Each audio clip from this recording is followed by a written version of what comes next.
Yes we are live now. Hello friends, this is Himanshi and welcome to let's learn. तो आज क्या महा marathon कहें इसको, है ना। हम मैराथन शब्द ही यूज़ करते आए हैं, तो ये फर्स्ट टाइम है जब हम इसको महा मैराथन कह रहे हैं, है ना। क्योंकि ऐसे बहुत सारे चैनल्स होते हैं ना जो वीडियोस क्लिप कट कट करके डाल देते हैं, तो हम उन्हीं से इंस्पायर्ड हैं। बट इसके पीछे एक रीज़न भी है कि बहुत ही कॉन्सेप्चुअल वे में हम लोग डिस्कस करेंगे। मैराथन में क्या होता है कई बार कि थोड़ा सा शॉर्ट वे में या पूरा सिलेबस कंप्लीट करने के चक्कर में हम जल्दी निकल जाते हैं कुछ चीज़ों पे। तो अभी जो सीटेट का पैटर्न है वो इस तरह का नहीं है कि आप जल्दी में पढ़ लें कुछ भी। अगर आपने जल्दी में पढ़ा भी होगा, सिलेबस कंप्लीट भी किया होगा, नंबर फिर भी मुश्किल से आ पाएंगे। क्यों? क्योंकि चीज़ें बहुत ज़्यादा कॉन्सेप्चुअल बनाई हैं इन्होंने। जो स्टेटमेंट वाले क्वेश्चंस हैं, जो 4 ऑप्शंस वाले क्वेश्चंस हैं कि उसमें आपकी पेयरिंग है कि 2 सही हैं 3 सही हैं, जितने भी मुश्किल या कॉन्सेप्चुअल क्वेश्चंस, लैंग्वेज को थोड़ा घुमाया है। ऑफलाइन पेपर में और ऑनलाइन में बस इतना ही अंतर है कि लैंग्वेज को थोड़ा सा घुमा करके पूछा जाता है। तो उस केस में अगर आपके कॉन्सेप्ट्स बेहतर नहीं होंगे, आपने पढ़ा कितनी बार है ये ज़्यादा मैटर करेगा कि आपने कितना पढ़ा है, उससे ज़्यादा। तो कोशिश रहेगी कि हम काम की चीज़ें कर पाएं और उनको कॉन्सेप्चुअल वे में पेपर में किस तरह से चेंज होकर के पूछी गई हैं। एक और इसका रीज़न है, ये सेशन में बाद में लेने वाली थी, उसका एक रीज़न ये भी है कि अभी वेस्ट बंगाल टेट भी है, तो उन लोगों को भी बहुत ज़्यादा हेल्प मिल जाएगी। और इसके अलावा जो लोग केंद्रीय विद्यालय की तैयारी कर रहे हैं, वैसे तो देश भर में ऐसा कोई एग्जाम नहीं है कि आप ये सेशन ना देखें उसके लिए, क्योंकि आपको इतना तो एटलीस्ट पढ़ना ही होता है, उसके ऊपर है फिर जो भी है। ठीक, तो अगर आप इतना एक बेस बना लेते हैं, एक अच्छे से बेस भी ऐसा है वो कि आपको अगर 100 नंबर का कहीं पेपर आ रहा है तो 40-50 नंबर आप इस बेस से ले आएंगे। अगर सीटेट की बात कर रहे हैं तो इसके बाहर पेपर बहुत ही मुश्किल होता है जाना, पॉसिबिलिटी ना के बराबर ही है। ये सेशंस जो हैं, आज का जो सेशन रहेगा, मैंने सोचा है कि आप 8-8 घंटे की मैराथन, 3-3 घंटे की मैराथन, तो ये महा मैराथन टाइम के हिसाब से नहीं है, ये कॉन्सेप्ट्स के हिसाब से है। इसको 3 दिन में मैंने डिवाइड किया सिलेबस को, क्योंकि एनईपी वगैरह आने के बाद थोड़ा सा सिलेबस भी लेंथी हुआ है, मेटाकॉग्निशन और भी कुछ चीज़ें नहीं पूछी गई। तो मैंने सोचा है कि 3 दिन में पढ़ेंगे इसको। सीडीपी कंप्लीट जो है उसको 3 दिन में पढ़ेंगे, और वो सिर्फ 30 नंबर की नहीं रहेगी। अगर आपको सीडीपी में 30 नंबर लाने तो 20 तो आज ही आ जाएंगे। आज वाला जो सेशन है वो 20 मार्क्स एटलीस्ट कवर करेगा, है ना। लेकिन उसके अलावा जो पेडागोजी है अदर सब्जेक्ट की, वहां भी वो चीजें आपको हेल्प करें। ईवीएस में भी पेडागोजी से क्वेश्चन पूछे जाते हैं, मैथ्स में भी पूछे जाते हैं, हिंदी में भी पूछे जाएंगे, इंग्लिश में भी पूछे जाएंगे। तो इस तरह से हम पढ़ें कि एक इंक्लूसिव हो जाए, वो जो हमारी स्टडी है, जो हम पढ़ रहे हैं, वो एक कंप्लीट वे में हमें समझ में आ जाए, हमारी समझ बढ़िया हो जाए। फिर उसके बाद तो आप कितने भी क्वेश्चन प्रैक्टिस कीजिए, क्या ही दिक्कत है। तो एक तो पेन पेपर आप लेकर के बैठे ना बैठें, दिमाग अपना साथ लेकर के बैठें, पूरी एनर्जी के साथ बैठें, और शेयर कर दीजिएगा उन लोगों तक जो भी पढ़ाई कर रहे हैं, स्पेशली जिनके पास संसाधनों की कमी हो। मतलब फ़ोन तो हो, लेकिन दूर दराज किसी इलाके में आपका कोई भी दोस्त है आसपास, जितने भी लोग हैं, कि एक बार ये सेशन शांति से बैठ के समझना है, चाहे जितनी भी देर का हो। मुझे नहीं पता कितना टाइम लगेगा इसमें, बट मेरी कोशिश रहेगी लेस देन 3 आवर्स रखें, क्योंकि उसके ऊपर फिर आपकी अटेंशन बचती नहीं है। मैं अगर यहाँ 10 घंटे, क्योंकि मैंने ये इतनी बार पिछले 6 सालों में डिस्कशन किए हैं, रोज़ क्लासेस होती हैं, तो टीचर्स तो बहुत आसानी से पढ़ा सकते हैं 8 घंटे भी, बट उसका पॉइंट नहीं है अगर वो दिमाग में रुक ही ना पाए। और जल्दी है नहीं, क्योंकि अब एग्जाम में समय है। ठीक, और एग्जाम टाइम पे ऑफलाइन क्लास होगी, उसमें मैं 1 शॉट में करा दूंगी एक बार, लेकिन उससे पहले ये समझना जरूरी है। स्टार्ट करते हैं। जो लोग केवीएस की अगेन तैयारी कर रहे हैं वो भी जरूर देखिएगा सेशन को, क्योंकि अगेन ये टॉपिक्स थोड़ा ना चेंज हो जाएंगे। आज हम डेवलपमेंट पढ़ेंगे, इंटेलिजेंस पढ़ेंगे, और भी कई सारे टॉपिक्स हैं जो हम आज पढ़ने वाले हैं। फिर कल भी सेशन होगा, परसों भी सेशन होगा। तो नेक्स्ट ऐसे ही बाकी सब्जेक्ट्स में एक सेशन में काम चल जाएगा, सीडीपी में नहीं चलेगा, क्योंकि यहाँ आप शॉर्टकट से चलेंगे तो फिर लड़खड़ा जाएंगे। अदरवाइज तो कितनी किताबें, कितने टीचर्स, क्या क्या आपने पढ़ा नहीं होगा। मैं मान के चल रही हूँ सब पढ़ लिया होगा आपने। फिर भी एक बार सेशन अच्छे से बैठ करके दिमाग में जाने दीजिए चीज़ें। एक और चीज़, इसके साथ साथ आप कोई फ्री पीडीएफ है नोट्स की, इसको एक बार जिनके पास है वो निकाल के रख लीजिएगा। साथ में जो भी एक्स्ट्रा चीज़ें मैं बताते हुए चलूँ वो आप नोट डाउन करते रहिएगा। और जिनके पास नहीं है वो टेलीग्राम से जाकर के, ये बिल्कुल फ्री पीडीएफ है 47 पेजेस की। इसके अलावा हिंदी इंग्लिश की 20-20, 25-25 पेजेस में सारा कुछ बताया हुआ है। तो एक बार इसको डाउनलोड करके पढ़िएगा। इसमें आपका कुछ नहीं जा रहा, कोई फर्क नहीं पड़ता आपने किस कोर्स से पढ़ा, किस टीचर से पढ़ा, किस किताब से पढ़ा, आप कहाँ रहते हैं, ये एकदम फ्री है। इसको प्रिंट आउट निकालो और बैठ के पढ़ लो, 30 में से 30 आराम से आएंगे। ठीक है, तो स्टार्ट करें आज की कहानी। आप लोग एकदम तैयार हैं, मुझे ऐसा लग रहा है, मैं ऐसा मान करके चलूँ, है ना। चलिए स्टार्ट करते हैं। और केवीएस के बैच को लेकर के, क्योंकि अब फाइनल सिलेबस वगैरह आपके पास आ चुका है, तो ये केवीएस का एक बैच है जो करियरविल ऐप पर आया है। जो पीआरटी की फीस है वो है 1500 अभी अगले 15 तारीख तक, उसके बाद वो 2000 हो जाएगी। और जो आपका टीजीटी की फी है, टीजीटी छोड़ दीजिए, जो जनरल पेपर है पीआरटी टीजीटी पीजीटी के लिए, वो है 1500 की फी। उस पर भी 500, मतलब दोनों पे ऑफ है। तो ये कहानी है जिनको बैच के बारे में जानना था। और ये बैच शुरू होगा 12 दिसंबर से। आज से इसके रजिस्ट्रेशन स्टार्ट हो गए 3 दिसंबर से। और एक पेडागोजी को लेकर के भी डिमांड है। कल से कई सारे मेल आए हैं कि जिनको सिर्फ पेडागोजी पढ़नी है केवीएस की, वो लोग क्या करेंगे, वो कल से एक बैच पेडागोजी के लिए रजिस्ट्रेशन स्टार्ट होंगे। तो जिनको सिर्फ पेडागोजी पढ़नी है, क्योंकि 60 नंबर की पेडागोजी पीआरटी में है, 40 नंबर की पेडागोजी टीजीटी और पीजीटी में है, और सब कुछ ही आपको पढ़ना है लगभग, तो उस बैच में वो लोग एनरोल कर सकते हैं। आज के लिए हम इतना ही रखेंगे इस बात पे। ये एक छोटी सी इन्फॉर्मेशन थी, जो लोग तैयारी कर रहे हो केवीएस की उन तक आप पहुंचा दीजिएगा, या आप में से ही बहुत सारे लोग होंगे जो तैयारी कर रहे होंगे। चलिए स्टार्ट करते हैं आज की कहानी। बहुत बढ़िया, मैं इसलिए भी शुरुआत में बातें कर रही हूँ कि आप लोग आ जाओ, ज्वाइन कर लो शांति से, फिर हम आगे बढ़ेंगे। लाइक शेयर सब्सक्राइब आप बिना कहे कर देते हैं, बट फिर भी रिमाइंड कराना अच्छी बात है। टेलीग्राम पर सारी पीडीएफ्स और जितने भी, प्लीज़ इस बैच के लिए, नोट्स के लिए किसी को भी कहीं भी गलत जगह पे मत कर दीजिएगा। बहुत सारे पेजेस, बहुत सारे चैनल्स, बहुत सारे ऐसे सोर्सेज बने हुए हैं जो अपने फ़ायदे के लिए कॉपीड चीज़ें बेच देते हैं, फिर वो चलते नहीं है कोर्सेज वगैरह, तो उनसे बचिएगा प्लीज़, है ना। या तो करियर विल ऐप पर मिलेंगे अगर कोर्स हैं तो, अदरवाइज तो लेट्स लर्न पे और टेलीग्राम पे फ्री मिलती हैं चीज़ें आपको। ये फ्री नोट्स आप ले लेंगे। बाल विकास एवं शिक्षण शास्त्र, यानी हम इसमें चाइल्ड डेवलपमेंट कवर करेंगे इन सेशंस में, आज जो सेशन है, और पेडागोजी कैसे काम करती है उसको डिस्कस करेंगे। सबसे पहले ग्रोथ एंड डेवलपमेंट, इसको पढ़ना, ये पिछले 5वां साल है जब मैं मैराथन सेशन ले रही हूँ। 5 साल से मैराथन सेशन चलते हैं एग्जाम टाइम पे, तो ये जरूरी है कि ग्रोथ एंड डेवलपमेंट को हम पढ़ें, क्योंकि मैंने टॉपिक्स को डिजाइन भी वैसे ही किया है कि एकदम जिससे आप सिंपल टू कॉम्प्लेक्स जाएं, आप रिलेट कर पाए, वो बेस बन पाए। अगर आपको ग्रोथ एंड डेवलपमेंट नहीं पता, आप इंटेलिजेंस मत पढ़िए, उससे पहले ग्रोथ एंड डेवलपमेंट पढ़ लीजिए। उससे पहले आपको अगर कोई और टॉपिक पढ़ना है तो ग्रोथ एंड डेवलपमेंट इज कि आप समझ पा रहे हैं कि कहानी चल क्या रही है। जो एक बिल्कुल नया व्यक्ति है जिसने आज से पहले कोई पढ़ाई नहीं की, वो भी ये सेशंस देखे तो एकदम समझ में आएगा, ठीक। और दूसरी बात, बहुत ज्यादा स्कोरिंग है, कम से कम 5 नंबर सीडीपी के पार्ट में ग्रोथ एंड डेवलपमेंट से आते हैं, और इसी के आधार पर फिर आपका इंडिविजुअल डिफरेंसेस, चाइल्ड डेवलपमेंट, सारी चीजें बनी हुई हैं। तो स्टार्ट करें, आ गए हैं अब आप लोग। चलिए बहुत बढ़िया। अगर सेशन में कोई भी दिक्कत हो तो आप बता दीजिएगा, इंटरनेट की हमारे यहाँ थोड़ी सी समस्या चल रही है कुछ दिनों से। समझते हैं कहानी क्या रहेगी। ग्रोथ एंड डेवलपमेंट, इसको सिर्फ टीचिंग लर्निंग मटेरियल की तरह लीजिएगा। जो सब पीछे लिखा है ये सहायक सामग्री है, मुख्य बात वो है जो मैं समझाने की कोशिश करूंगी आपको। ये सिर्फ एक, ठीक है, आपके लिए देखने के लिए है ना। चलिए समझते हैं। बहुत बढ़िया, बहुत ही बढ़िया। बफरिंग नहीं यार, यहाँ से एकदम ओके हैं चीज़ें। चलिए लाइक शेयर करिए और उत्साह के साथ पढ़िए, है ना। चलिए स्टार्ट करते हैं। एग्जाम टाइम पे वैसे भी कंसंट्रेशन हाई होता है, देखिएगा। ग्रोथ एंड डेवलपमेंट, वृद्धि एवं विकास, ये पहला टॉपिक है किसी भी एग्जाम में जब आप पेडागोजी पढ़ने जाते हैं तो। विकास एक ऐसी प्रक्रिया है जो सतत चलती है, भाई ये हमें पता है कि कॉन्टिन्यूअस प्रोसेस है जो हमेशा चलती रहती है। या मैं इन शॉर्ट कहूं तो हम कहते हैं कि परिवर्तन जीवन का नियम है, यानी change is the only constant in this world. तो दुनिया में एक ही चीज कांस्टेंट है, जो कि है परिवर्तन, यानी परिवर्तन होता रहेगा, बाकी सब कुछ चेंज होना हो, लेकिन चेंज होना ये निश्चित है। जैसे आप 5 साल की उम्र में होते हैं वैसे आप 15 में नहीं होते, जैसे आप 15 में होते हैं वैसे आप 25 में नहीं होते, और जैसे आप 25 में होते हैं वैसे आप 35 में नहीं रहते। बदलाव आते हैं एक व्यक्ति में, जन्म से पहले से जो डेवलपमेंट की प्रक्रिया है आपके वूम्ब में, मदर के यानी कि गर्भ में शुरू हो जाती है, ठीक। और चेंजेस होते रहते हैं over the period of time. अगर डेवलपमेंट को एक शब्द में समझना हो तो क्या होगा, ये चेंज कहलाएगा। कॉन्सेप्ट को समझने पे ध्यान दीजिएगा, लिखने पे रटने पे बिल्कुल ध्यान मत दीजिएगा, पेपर में फंस जाओगे, है ना। उससे अच्छा है फिर आप नोट्स ही पढ़ लो, अलग से दे दिए हैं फ्री। कॉन्सेप्ट को समझने पे ध्यान दीजिएगा। ये जो कहानी है, ये कहानी बहुत इंपॉर्टेंट है, क्योंकि जब आपको घुमा के क्वेश्चन पूछे जाते हैं तो ये कहानियां समझ में आएंगी आपको, फिर याद आएंगी। यानी डेवलपमेंट एक शब्द में कहें तो क्या है, चेंज है, परिवर्तन है, जो आप में जन्म से लेकर के और मृत्यु तक होते रहते हैं। इसलिए इवन जन्म से भी पहले से, अगर हम कहें गर्भ से शुरू हो जाते हैं परिवर्तन। तो चेंज का नाम ही हम कहीं ना कहीं डेवलपमेंट कह सकते हैं, लेकिन ये रैंडम चेंजेस नहीं हो सकते। एक दिन आप सो करके उठे और आपकी आंख पे स्वेलिंग मिली और आपने कहा ये डेवलपमेंट है, नहीं, ये डेवलपमेंट नहीं है। एक तो डेवलपमेंट रैंडम नहीं होता, रैंडम चेंजेस को, अचानक से हुए परिवर्तनों को हम डेवलपमेंट नहीं कहते।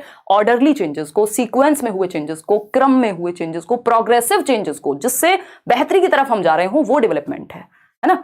तो डेवलपमेंट क्या है, एक ऐसी प्रक्रिया जो सीक्वेंशियल होती है, एक क्रम में होती है। भाई पहले आप बच्चे होते हैं, फिर आप एक किशोरी या किशोर बनते हैं, यानी एडोलेसेंस में जाते हैं, फिर अडल्टहुड में जाते हैं। एक क्रम में चल रही है दुनिया में चीजें, जो डेवलपमेंट की प्रक्रिया है वो क्रम में चलती है और सीक्वेंस में चलती है, अगर इसी बात को हम दूसरे शब्दों में समझना चाहें। और क्या है, प्रोग्रेसिव है, बेहतरी के लिए होने वाले परिवर्तन है ना। तो आप जिन चीजों पे 5 साल में रोया करते थे, उन खिलौनों पे आज आप 15 साल में नहीं रोते हैं, और जिन खिलौनों पे आप 15 साल में रोते थे उन पे 25 में नहीं रोते हैं। आप डिफरेंट तरीके के खिलौने हैं जिन पे आप रोते हैं, है ना। अब रोना कांस्टेंट है, लेकिन मजाक कर रही हूँ। तो ये क्या हुआ, डेवलपमेंट एक ऐसी प्रक्रिया जिसमें परिवर्तन होते रहते हैं और परिवर्तन होने भी चाहिए। तो ये चेंजेस कैसे हैं, इसमें 2-3 शब्द लिखेंगे। एक तो ये सीक्वेंशियल चेंजेस हैं, सीक्वेंस में होने वाले क्रमिक परिवर्तन हैं। अगर मैं कहूं ऑर्डरली चेंजेस हैं, अगेन एक ऑर्डर में एक क्रम में होते हैं, एक पैटर्न फॉलो करते हैं। और क्या है, प्रोग्रेसिव हैं, प्रगतिशील हैं, है ना, प्रगतिशील हैं, प्रोग्रेसिव चेंजेस हैं, बेहतरी के लिए होने वाले परिवर्तन हैं। हम प्रोग्रेसिव एजुकेशन भी पढ़ते हैं ना, यानी बेहतरी के लिए, जिसमें हम आगे बढ़ रहे हो, है ना, पीछे ना जा रहे हो। इसका मतलब क्या हुआ, बहुत बढ़िया जहीर खान, मैं आज कोशिश करूंगी कि आप लोगों की सुपर चैट भी कम से कम लूं, क्योंकि टॉपिक पे अगर हम फोकस्ड रहेंगे तो ज्यादा अच्छा रहेगा। ठीक है जी, हिंदी इंग्लिश भी अपने आप बेहतर हो जाएगी अगर आपकी पेडागोजी बेहतर है, क्योंकि कुछ टॉपिक्स कॉमन है। ठीक, बस आप आइए क्लास में, अटेंडेंस के नाम पे आप लाइक शेयर करिए और पढ़िए बस। आज बाकी सारी चीजें साइड कर दीजिए, क्योंकि उससे आप ही का नुकसान है। जब आप बाद में रिवीजन के तौर पे देखेंगे तो आपको एक्स्ट्रा चीजें मिलेंगी फिर। तो सीक्वेंशियल है, ऑर्डरली है, प्रोग्रेसिव है, प्रगतिशील है। तो विकास एक प्रक्रिया कैसी हुई, एक तो सतत हुई, जो कब जीवन पर्यंत चलेगी। इसमें भी कुछ लोग हैं जो कहते हैं नहीं डिसकंटिन्यूअस है, और कुछ लोग हैं जो कॉन्टिन्यूअस कहते हैं, क्योंकि ये जो बाल विकास है ये एक सब्जेक्टिव विषय है, ये मैथ्स नहीं है, 2+2 हमेशा 4 नहीं होता है। यहाँ उसको भी समझेंगे अभी यहीं पर। ठीक, तथा जिसमें गुणात्मक परिवर्तन एवं परिमाणात्मक परिवर्तन, यानी कैसे चेंजेस जो क्वालिटी में भी हो और क्वांटिटी में भी हो। आप साइज में भी बढ़ जाते हैं जब से आप पैदा होते हैं। आज देख लीजिए, अपनी समझ में, साइज में, शेप में, हर तरह से आप विकसित हुए हैं। अगर नहीं हुए तो इसका मतलब डेवलपमेंट में कहीं ना कहीं कोई बाधा आई है, कोई हजार्ड आया है, ठीक है ना, कोई खतरा हुआ है। तो हम ये कहेंगे कि एक तो ये सतत चलने वाली प्रक्रिया है, हमेशा चलती है, निरंतर चलती है, और इसका एक हिस्सा है ग्रोथ। इस पे बाद में आएंगे। ठीक, तो हमेशा चलने वाली प्रक्रिया है, वूम्ब टू टूम्ब जाता है डेवलपमेंट जो है आपका। कहां से, वूम्ब टू टूम्ब। डेवलपमेंट यानी विकास क्या है, गर्भ से कब्र तक जाएगा। ठीक है, यहाँ पे धर्म और जाति नहीं लाएंगे कि हम तो किसी और धर्म से हैं, हम तो कब्र में नहीं जाएंगे, हम तो जाएंगे शमशान घाट, है ना, वो वाली बात नहीं है। बात यह है कि मृत्यु तक चलेगा। ठीक, वूम्ब टू टूम्ब याद रहने में अच्छा लगता है। वूम्ब यानी मां के गर्भ से, जब से आपका कॉन्सेप्शन पीरियड जिसको हम कहते हैं, गर्भाधान के समय से ही विकास की प्रक्रिया शुरू हो जाती है। आपका ब्रेन डेवलप होगा, आप डेवलप होंगे, दिल की धड़कन डेवलप होगी, है ना, और 70 तरह के कार्यक्रम शुरू हो जाते हैं। आप पेट के अंदर से क्या क्या बोलते हैं उसको, कुछ तो बोलते ही होंगे, पुश कर रहे हैं, बेबी बम्प बोलते हैं, जो भी है। तो ये क्या हुआ, डेवलपमेंट की प्रक्रिया है। ठीक, वूम्ब टू टूम्ब चल रही है, रुकेगी नहीं कभी भी, गर्भ से कब्र तक चलेगी। कॉन्सेप्शन टू डेथ भी लिख सकते हैं इसको दूसरी भाषा में। कॉन्सेप्शन यानी गर्भ से मृत्यु तक, कॉन्सेप्शन टू डेथ। देखिएगा शब्द बदलेंगे, क्योंकि शब्दों का खेल है सीडीपी में, पेडागोजी में शब्दों का खेल है, तो शब्द बदलेंगे। इसको आप कॉन्सेप्शन पीरियड कह लीजिए, आप इसको गर्भाधान का समय कह लीजिए, आप इसको वूम्ब कह लीजिए। ठीक, लेकिन डेवलपमेंट चलेगा सतत रूप से। ठीक, अगर हम डेवलपमेंट की बात करें तो डेवलपमेंट में 2 तरह के चेंजेस होते हैं। एक होता है क्वांटिटी में चेंज, यानी आपकी हाइट, आपका वेट, आपका साइज, ये सब बढ़ गए। आप इतने से थे, मम्मी बोलती होंगी इतने से थे, और अभी इतने बड़े हो गए हैं, अब तो आपसे बड़ा कोई है नहीं।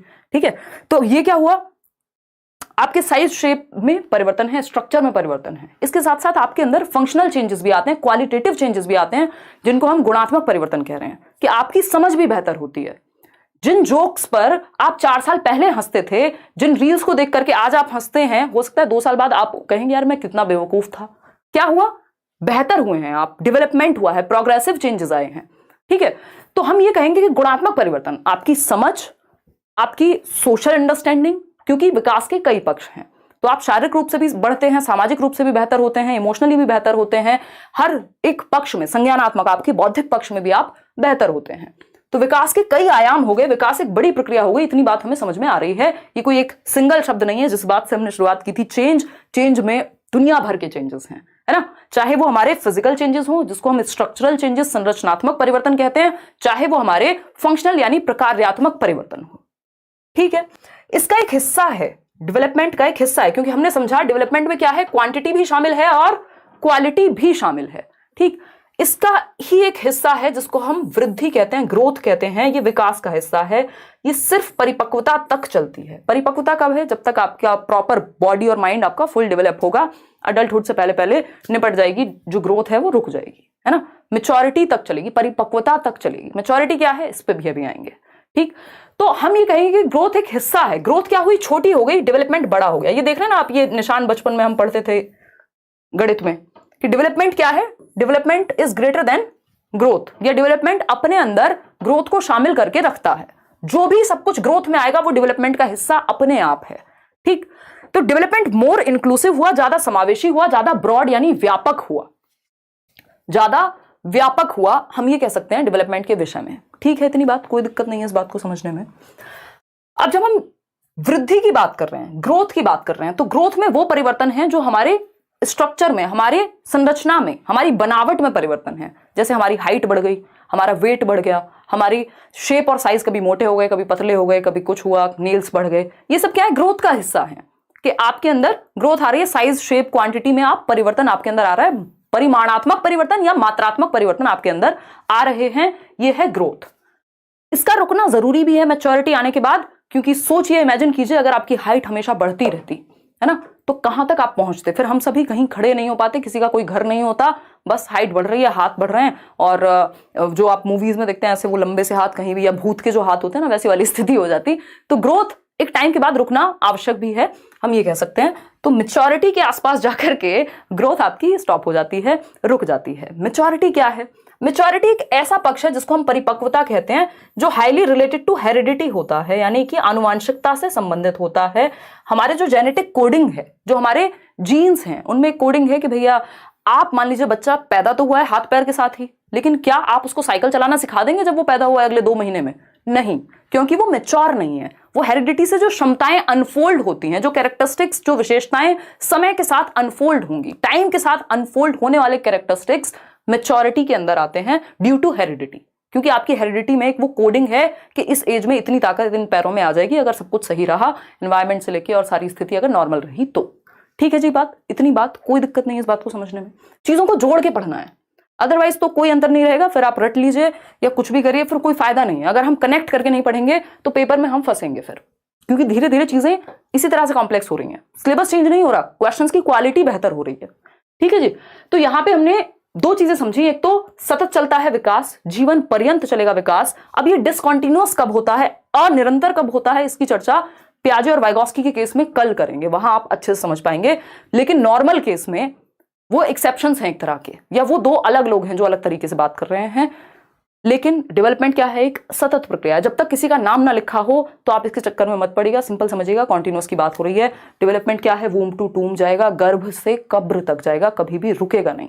इसमें 2 चीजें हमने अभी जानी, यहां देखते हैं। एक चीज हमने पढ़ी क्वांटिटी, क्वांटिटी यानी मात्रा। क्वांटिटी समझते हैं ना, आधा किलो चीनी लेकर के आए आप, वो क्वांटिटी है उसकी। मात्रा मतलब जिसको आप मेजर कर सकें यूनिट्स में, किलोग्राम में। हाइट को आप इंचेस में मेजर कर लेते हैं, सेंटीमीटर में मेजर कर लेते हैं, आप माप सकते हैं मेजरिंग यूनिट्स में। तो जितनी वृद्धि के जितने भी पक्ष हैं उनको मापना संभव है मेजरिंग यूनिट्स में। किलोग्राम को आप, वेट को किलोग्राम में, शेप साइज आप मोटे कितने हो रहे हैं उसको भी आप सेंटीमीटर में माप लेते हैं, इंचेस में माप लेंगे कितना फैट आया। ठीक, लेकिन क्वालिटेटिव कुछ चेंज ऐसे होते हैं जिनका मापन डायरेक्टली या एक्यूरेटली संभव नहीं होता, यानी गुणात्मक परिवर्तन। भाई आप कितने इमोशनली मैच्योर व्यक्ति बने हैं पिछले कुछ सालों में, इसका असेसमेंट किया जा सकता है, इसका आकलन कर सकते हो, इसका अंदाजा लगा सकते हो। इसको ऐसे थोड़ी कह सकते हो कि अब मेरी समझ 250 ग्राम बढ़ गई है पिछले 2 साल से, है ना मम्मी, अब तो मैं बड़ा हो गया हूं तो मेरी समझ 250 ग्राम बढ़ गई। समझ को मापने का ऐसा कोई तरीका नहीं है। ठीक, तो हम ये कहेंगे, और भी कई पक्षों को माप नहीं सकते आप सोशली कितने बेहतर हो गए कैसे मापेंगे? तो हम ये कहेंगे कि गुणात्मक और मात्रात्मक दोनों ही तरह के परिवर्तन किस में आएंगे? विकास में आएंगे। ठीक, इन दोनों को अगर मिला दें तो ये डेवलपमेंट का हिस्सा होगा, क्योंकि वृद्धि जो है वो अपने आप में विकास का हिस्सा है। लेकिन सिर्फ मात्रात्मक परिवर्तन अगर हमसे पूछेगा, हम कहेंगे ग्रोथ का यानी वृद्धि का पार्ट है, जिसमें हमारी मात्रा में परिवर्तन, स्ट्रक्चर में, हमारे शरीर की बनावट में परिवर्तन, और यहां पे फंक्शनल, हमारी फंक्शन करने की क्षमता। अब हम आपको जिस चीज को समझने में 2 घंटे लगते थे, हो सकता है आज आप 1 घंटे में समझ पाएं, 20 मिनट में समझ पाएं। क्यों? क्योंकि समय के साथ आपने अपने ऊपर काम किया है, आपकी समझ पे काम किया है, चीजों को गहन किया है, अपनी समझ को इन डेप्थ आपने सीखा है, समझा है। तो ये क्या हुई कहानी? ये हुई क्वालिटेटिव चेंजेस की। ठीक है, तो एक छोटी छोटी सी बातें करते रहेंगे बीच बीच में, देखिएगा। तो विकास क्या है? क्वालिटेटिव और क्वांटिटेटिव दोनों है। वृद्धि सिर्फ परिमाणात्मक होती है, मात्रात्मक होती है, यानी क्वांटिटी वाली होती है। अगर दोनों ऑप्शन, मान लीजिए अगर डेवलपमेंट की बात करें, आपको फंसाने के लिए क्या होगा, डेवलपमेंट के केस में लिखा होगा एक तो आंसर आता है कि डेवलपमेंट क्या है, आप कहेंगे क्वालिटेटिव है। लेकिन अगर आपके पास दोनों ही ऑप्शन हो कि क्वांटिटेटिव भी है और क्वालिटेटिव भी है, तो आप क्या कहेंगे, बोथ, है ना, ये दोनों है। लेकिन अगर सिर्फ एक ऑप्शन है तो आप कहेंगे भाई ये तो होता है गुणात्मक डेवलपमेंट। वहीं वृद्धि की जब भी बात आएगी तो ये सिर्फ और सिर्फ क्वांटिटेटिव होगी, मात्रात्मक होगी, स्ट्रक्चरल होगी, परिमाणात्मक होगी, जिसका परिमाण, जिसका मापन संभव होगा किसी भी एक मेजरिंग यूनिट से। जिस चीज को आप माप नहीं सकते वो वृद्धि थोड़ी हुई। और वृद्धि क्या शारीरिक पक्षों से ही जुड़ी हुई होती है, शरीर के परिवर्तनों से। चलिए समझते हैं इसको। अगर आपको लिख करके समझना है तो क्वालिटेटिव यानी गुणात्मक परिवर्तन क्या है, वे ऑफ डूइंग समथिंग, आपकी कार्यशैली बेहतर हो गई है, आपका काम करने का तरीका बेहतर हो गया है। ये क्या है बताइए, ये क्या हुआ? हाँ, बातें कम कीजिए, आज आप फोकस कीजिए। तो ये जो गुणात्मक परिवर्तन है, आपका कार्यशैली में परिवर्तन आ गया, आपकी राइटिंग बेहतर हो गई समय के साथ, आपने कोशिश की, थोड़ा सा उस पर प्रैक्टिस की, एफर्ट किया, फिर आपकी उंगलियां भी थोड़ी मैच्योर हुई होंगी। जब आप छोटे होंगे, पेन पकड़ा होगा पहली बार तो उतने अच्छे से नहीं लिखा होगा। तो ये क्या हुआ, कार्यशैली में, वे ऑफ डूइंग समथिंग। अब ये फिजिकली भी हो सकता है, मेंटली भी हो सकता है। कार्य क्षमता, ability to do something, emotional understanding, ये सब आपके अंदर बेहतर हो रही है, यानी क्वालिटेटिव चेंजेस की बात हो रही है, डेवलपमेंट की बात हो रही है। क्वांटिटेटिव यानी परिमाणात्मक, आपकी height, weight, shape, size body का, ये सब बढ़ना क्या है, परिमाणात्मक है। कि वैसे तो आप खजूर बन गए हैं और समझ आपकी कोई विकसित नहीं हुई, तो ये सिर्फ वृद्धि हुई है आप में, विकास की प्रक्रिया उतने अच्छे से काम नहीं कर पाई, है ना। वो बोला जाता है ना कि खजूर का पेड़ इतना बड़ा होता है तो वो दूसरों को छाया भी नहीं देता और कोई फायदा नहीं हुआ फिर। तो अगर हम बात करें तो डेवलपमेंटल चेंजेस आर प्रोग्रेसिव, ये बात हम कर चुके हैं। POS से याद रखिएगा, इसमें मैं आपको बहुत सारे शॉर्ट निमोनिक्स बताऊंगी, जो टेक्निक होती है याद करने की, इसमें कोई रट्टेबाजी नहीं है। ये निमोनिक एक टेक्निक है जिससे आप चीजें याद रख सकते हैं, ये हम बहुत पहले से यूज करते हैं। POS बोले तो डेवलपमेंटल चेंजेस प्रोग्रेसिव हैं और क्या है, ऑर्डरली हैं, सिक्वेंशियल हैं, ठीक है। ये हम 3 बातें याद रखेंगे। रैंडम चेंजेस को डेवलपमेंट में नहीं रखते, रात को बुखार हो गया था, सुबह उठे थे, आंखों पे स्वेलिंग आ गई थी, ये हो गया था, नहीं, रैंडम है, ये परिवर्तन खत्म हो जाएगा, चला जाएगा, ठीक। तो सतत का अर्थ होता है कि लगातार चलता है, और पीछे की अवस्था पर पुनः ध्यान नहीं देना शायद उतना सही नहीं होगा। इसको ऐसे समझ सकते हैं कि रिवर्सिबल नहीं होता डेवलपमेंट, लेकिन मॉडिफिएबल होता है। ध्यान रखिएगा, ये क्वेश्चंस आपको, ये इतना सब कुछ हम क्यों पढ़ रहे हैं, क्योंकि जब 4 ऑप्शंस होंगे ना और उनके भी 4 ऑप्शंस होंगे तो एक एक चीज पे आपको क्लैरिटी होनी चाहिए। तो डेवलपमेंट क्या है, कॉन्टिन्यूअस है, यानी ऐसा नहीं हो सकता आज आप 5 साल के हैं, कल आप 3 साल के बन जाएंगे, अब से 3 साल बाद आप उल्टा 3 साल के हो गए, मतलब उम्र आपकी कम हो रही है। रिवर्सिबल नहीं है, इसकी ऐसे नहीं कर सकते हम कि इसको वापस से वहीं पहुंचा दें जहां से शुरू हुआ था, रिवर्सिबल नहीं है। जैसे वो ऑटो देखा होगा आपने, है ना, ऑटो में रिवर्स गियर नहीं होता, वो धक्का मार के पीछे करना पड़ता है उनको, ज्यादातर केस में जितना मैंने देखा है। तो रिवर्स गियर नहीं है डेवलपमेंट में, धक्का मार के पीछे करना चाहते हैं तो देख लीजिए। तो डेवलपमेंट क्या है, नॉट रिवर्सिबल बट मॉडिफिएबल। दोनों वर्ड्स को ध्यान से समझिएगा, बहुत काम की चीज है। रिवर्सिबल नहीं होता, इसको आप वापस से किसी स्टेज पे नहीं पहुंचा सकते, बट मॉडिफाई तो कर सकते हैं, परिवर्तन तो कर सकते हैं, चेंज तो कर सकते हैं। तो मॉडिफिएबल तो ये है, मॉडिफिएबल तो है लेकिन रिवर्सिबल नहीं है। रिवर्सिबल का मतलब है बिल्कुल आपने जादू की छड़ी घुमाई, वो जो शकलक बुम बुम वाली, और जो चाहे कर दिया, या डोरेमोन के गैजेट्स आपको मिल गए। लेकिन मॉडिफिएबल में आप मॉडिफाई कर सकते हैं। आप मान लीजिए कुछ मुद्दों पे बहुत ही इंसेंसिटिव थे, कल तक जेंडर बायस एक व्यक्ति थे, जेंडर स्टीरियोटिपिकल एक व्यक्ति थे, बट समय के साथ आपने अपनी समझ को बेहतर किया, आपने मॉडिफाई किया खुद को, है ना, मॉडिफिकेशन आ गया आप में। रिवर्स तो आप नहीं कर पाएंगे अगर आपने किसी के साथ कुछ कर दिया होगा उस चक्कर में, उस समझ के आधार पर। तो क्या होगा, मॉडिफिकेशन संभव है, मॉडिफिकेशन संभव है डेवलपमेंट में, चेंज संभव है, बट रिवर्सिबिलिटी संभव नहीं है। ये आप तब और अच्छे समझेंगे जब आप स्टेजेस को पढ़ेंगे, है ना। आज आप एक अडल्ट हैं, कल बच्चे नहीं बन सकते। हरकतें आप बच्चे जैसी करने लग जाएं बात अलग है, बट आपकी एज रिवर्सिबल नहीं हो सकती। वो जितना भी परिवर्तन हो गया है वो रिवर्सिबल नहीं हो सकता। विकास की अगर हम बात करें, डेवलपमेंट की, जिसका हिस्सा है वृद्धि, वृद्धि में हम पढ़ रहे थे कि सिर्फ शारीरिक परिवर्तन शामिल है, फिजिकल एस्पेक्ट से रिलेटेड होती है वृद्धि, जबकि विकास एक ऐसी प्रक्रिया है जिसमें मल्टी डायमेंशनल चीजें शामिल हैं, कई सारे एस्पेक्ट शामिल हैं। ये 4 मुख्य प्रकार हैं विकास के। मानसिक पक्ष में भी होगा, सामाजिक पक्ष में भी होगा, संवेगात्मक पक्ष में भी होगा, अलग अलग पक्ष हैं विकास के। जो 4 महत्वपूर्ण पक्ष हैं इनको हम PCSE कहते हैं। ये ट्रिक आपकी लिखी हुई है नोट्स में, ऐसे ही दिया हुआ है, ठीक है ना। PCSE, physical, cognitive, social, emotional, यानी शारीरिक विकास, शरीर से संबंधित। दूसरा प्रकार क्या हुआ? कॉग्निटिव, ज्ञान संबंधी या संज्ञानात्मक या मानसिक विकास, आपके सोचने, समझने, सीखने। कॉग्निटिव डेवलपमेंट से भी डायरेक्ट क्वेश्चन आता है कि कॉग्निटिव डेवलपमेंट क्या है, तो आपको पता होना चाहिए कॉग्निटिव डेवलपमेंट हमारे मेंटल डेवलपमेंट से संबंधित है। हमारी थिंकिंग, रीजनिंग, प्रॉब्लम सॉल्विंग, जितने भी काम दिमाग से करते हो, memory, attention, perception, decision making, problem solving, जितनी भी चीजें दिमाग से होंगी वो सब कॉग्निशन यानी संज्ञान का हिस्सा है, जिसके द्वारा हम दुनिया की समझ बनाते हैं।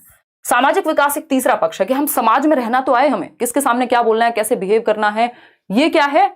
ये है हमारा सामाजिक विकास। फिर आता है सामवेगिक विकास यानी इमोशनल डेवलपमेंट।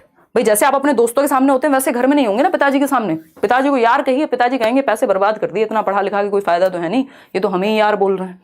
ठीक है, तो सोशल डेवलपमेंट और इमोशनल डेवलपमेंट यानी आपको पता है किसके सामने इमोशंस आप कंट्रोल कर पाते हैं, कहां आप नहीं कर पाते हैं, या कैसे इमोशंस को आप मैनेज करेंगे, कितने उनके प्रति अवेयर होंगे।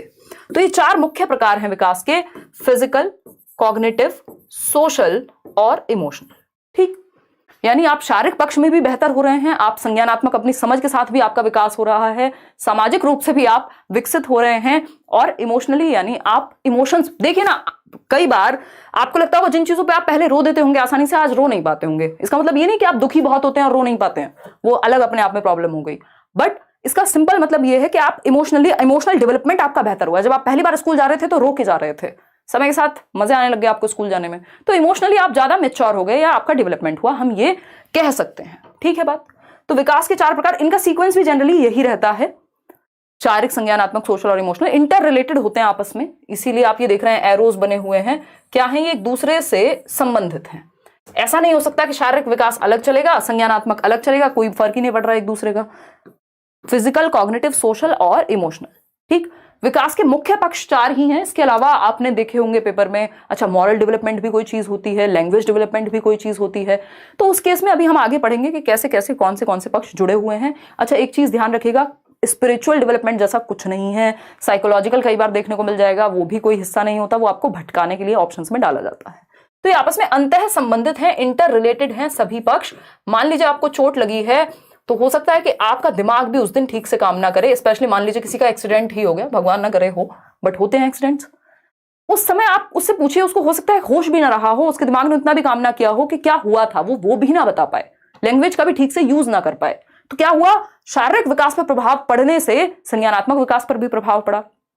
सोशली भी आप अगर बहुत ज्यादा परेशानी में है, पेन में है, तो आप किसी को कुछ भी बोल सकते हैं, आपके इमोशंस पे भी कंट्रोल चला जाता है कई बार, है ना, या आप नम हो जाएंगे बिल्कुल। तो ये क्या हुआ? विकास के सभी पक्ष एक दूसरे को प्रभावित करते हैं।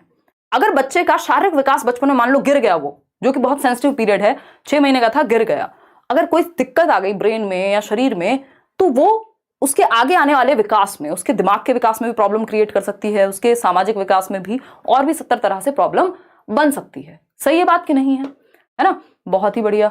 मैमुन कह रहे हैं मैं आपका नया सब्सक्राइबर हूं, बहुत अच्छे से पढ़ाती हैं। अच्छा, धन्यवाद मैमुन। चलिएगा, खैर अब इसको और डिटेल में समझने का प्रयास करते हैं। अगर हम सबसे पहले विकास की बात करें, पीसीएसई दिमाग में रखिएगा, ये छोटी छोटी ट्रिक्स हैं, निमोनिक्स हैं, जो आपके नोट्स में मैंने मेंशन करा दिए हैं, इनको आप ध्यान में रखिएगा। ठीक, फिजिकल डेवलपमेंट जो विकास का पहला प्रकार है, शारीरिक विकास इसको हम हिंदी में कहेंगे, यानी आपकी हाइट, आपकी ऊंचाई, आपकी लंबाई, वेट, आपका वजन, साइज, शेप, इन सब का बढ़ना फिजिकल डेवलपमेंट से संबंधित है। फिजिकल डेवलपमेंट में सिर्फ आपके शरीर का बढ़ना नहीं, आपके अंदर ताकत कितनी बेहतर आ रही है, आप एक्यूरेसी से कोई चीज कितनी बेहतर तरीके से कर रहे हैं, तो ये भी फिजिकल डेवलपमेंट से जुड़ा हुआ होता है। इसका दूसरा नाम होता है, या इसी के अंदर एक पक्ष है फिजिकल डेवलपमेंट से रिलेटेड, जिसको मोटर डेवलपमेंट कहते हैं, है ना। क्वेश्चन आपको पेपर में ऐसे भी दे सकता है कि फिजिकल डेवलपमेंट यानी विकास के 6 प्रकार हैं, उसमें लिखा होगा मोटर डेवलपमेंट अलग, फिजिकल अलग, सोशल अलग, फिर उसमें मॉरल डेवलपमेंट अलग, तो ऐसे तो अंतहीन प्रकार हो जाएंगे। मुख्य जो प्रकार हैं वो 4 हैं, फिजिकल, कॉग्निटिव, सोशल और इमोशनल। बाकी हम खेलेंगे किसके हिसाब से? क्वेश्चंस के हिसाब से। ठीक है जी, चलिए बहुत बढ़िया। लाइक शेयर खुशी खुशी करते रहना है। देखिएगा, तो हम देख रहे हैं जब हम ये डेवलपमेंट की प्रक्रिया है, स्पेशली शारीरिक विकास की, कि आप पहले घिस घिस के चलना सीखते हैं, है ना, क्रॉलिंग सीखते हैं, स्क्रॉल ही याद रहता है आजकल इंटरनेट के जमाने में। फिर आप बैठना सीखते हैं, फिर आप खड़े होना सीखते हैं, फिर आप चलना सीखते हैं, फिर आप दौड़ना सीखते हैं। एक तो ये क्रम हो गया। दूसरा शारीरिक विकास है, ये आप बड़े होते जा रहे हैं। मोटर डेवलपमेंट इसी संबंधित है। अब मोटर डेवलपमेंट क्या है? हमने देख लिया, फिजिकल का मतलब है हमारी हाइट, वेट, साइज, शेप बढ़ रहा है। मोटर डेवलपमेंट मतलब गत्यात्मक विकास, इसको हिंदी में गत्यात्मक विकास कहते हैं। मोटर मतलब गति, वो मोटर नहीं होती घर में पानी की मोटर होगी, वो भी क्या करती है, गति करती है ना एक तरह से। तो गत्यात्मक विकास, गति का विकास आपके अंदर, यानी सिर्फ हाइट वेट साइज शेप बढ़ गया वो उतने से नहीं चलेगा। आपके अंदर वो स्पीड आई कि नहीं आई, एक्यूरेसी आई कि नहीं आई, प्रिसीजन है कि नहीं है, सटीकता से कोई काम कर पा रहे हैं या नहीं है। पहले आप कै भी लिखते थे तो पता नहीं कैसा कै लिखते होंगे, या ए भी लिखते होंगे तो कैसा ए बना पाते होंगे, लेकिन धीरे धीरे समय के साथ सटीकता आई, प्रिसीजन आया, एक्यूरेसी आई।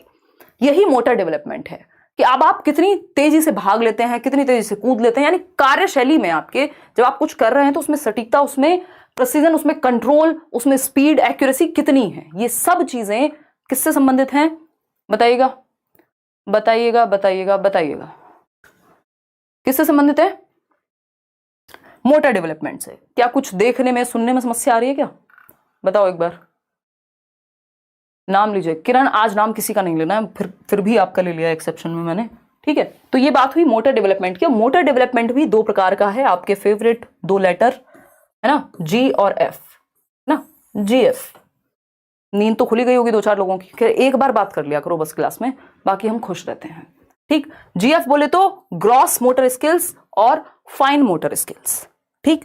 तो मोटर डेवलपमेंट दो प्रकार का होगा, गत्यात्मक विकास जीएफ यानी ग्रॉस मोटर स्किल्स और फाइन मोटर स्किल्स। और ये ऐसे ही काम करेगा, इसको एफ जी मत कर लेना कि हमारा मन नहीं करता, हमें जीएफ नहीं पसंद, हम तो एफ जी लिखेंगे। जी फॉर ग्रॉस मोटर और एफ फॉर फाइन मोटर। इसका तरीका भी ऐसे ही है, ये सीक्वेंस भी ऐसे ही चलता है, पहले ग्रॉस मोटर डेवलपमेंट होता है, बाद में फाइन मोटर डेवलपमेंट होगा। यानी पहले स्थूल गतिक कौशल आपके अंदर विकसित होंगे, फिर जाकर के फाइन मोटर स्किल्स आपके अंदर डेवलप होते हैं, ठीक है। ये क्या कहानी है इस चीज की, समझते हैं फटाफट से, समझेंगे आराम से, फटाफट से नहीं समझेंगे। जो लोग रात को जगते हैं वही ये सेशन देख पाएंगे, क्योंकि हम थोड़े से लेट रहते हैं।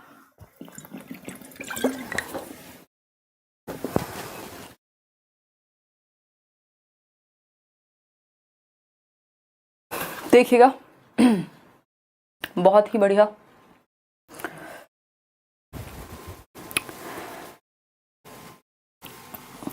ग्रॉस टू फाइन यानी मोटर जो डेवलपमेंट है उसका भी एक सीक्वेंस है, अगर हम देखें उसका भी एक पैटर्न है। वो पैटर्न क्या है, आ रहे हैं इसी पे आ रहे हैं, डोंट वरी, बाद में देख रहे हो तो आगे बढ़ा के देख लेना भाई, ठीक। चलिए समझते हैं, समझने का प्रयास करते हैं, क्योंकि प्रयास करना अच्छी बात होती है, ठीक है। नहीं है आवाज तो आ रही है ना,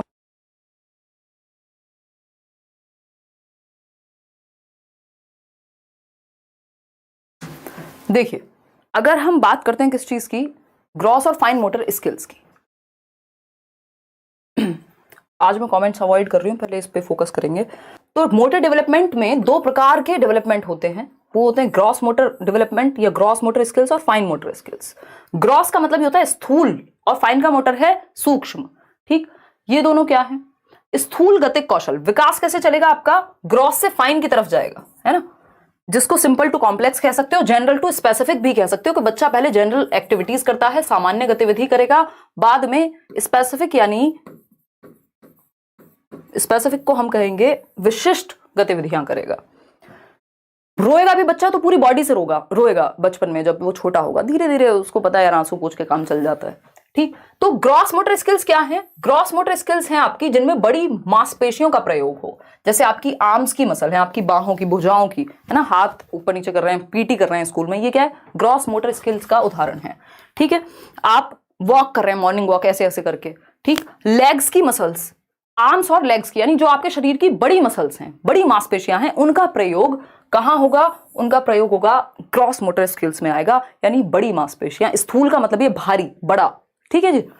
फाइन क्या है, फाइन मतलब सूक्ष्म गतिक कौशल, छोटे छोटे, फाइन मोटर स्किल्स, छोटी मसल्स का कोऑर्डिनेशन, छोटी छोटी मसल्स, मांसपेशियों का कोऑर्डिनेशन। छोटी मसल्स कहां पाई जाएंगी, आंखों में पाई जाएंगी, हाथों की उंगलियों में पाई जाएंगी, ठीक है ना। तो आंखों की मांसपेशियों या हाथ की मसल्स, जैसे कि आपका लिखना, आंखों की मांसपेशियों से क्या करेंगे आप, आंखों का कोऑर्डिनेशन बना करके लिख रहे हैं कुछ, हाथों की मसल्स का कोऑर्डिनेशन बना करके लिख रहे हैं कुछ, काजल लगा रहे हैं मान लीजिए, ठीक है ना।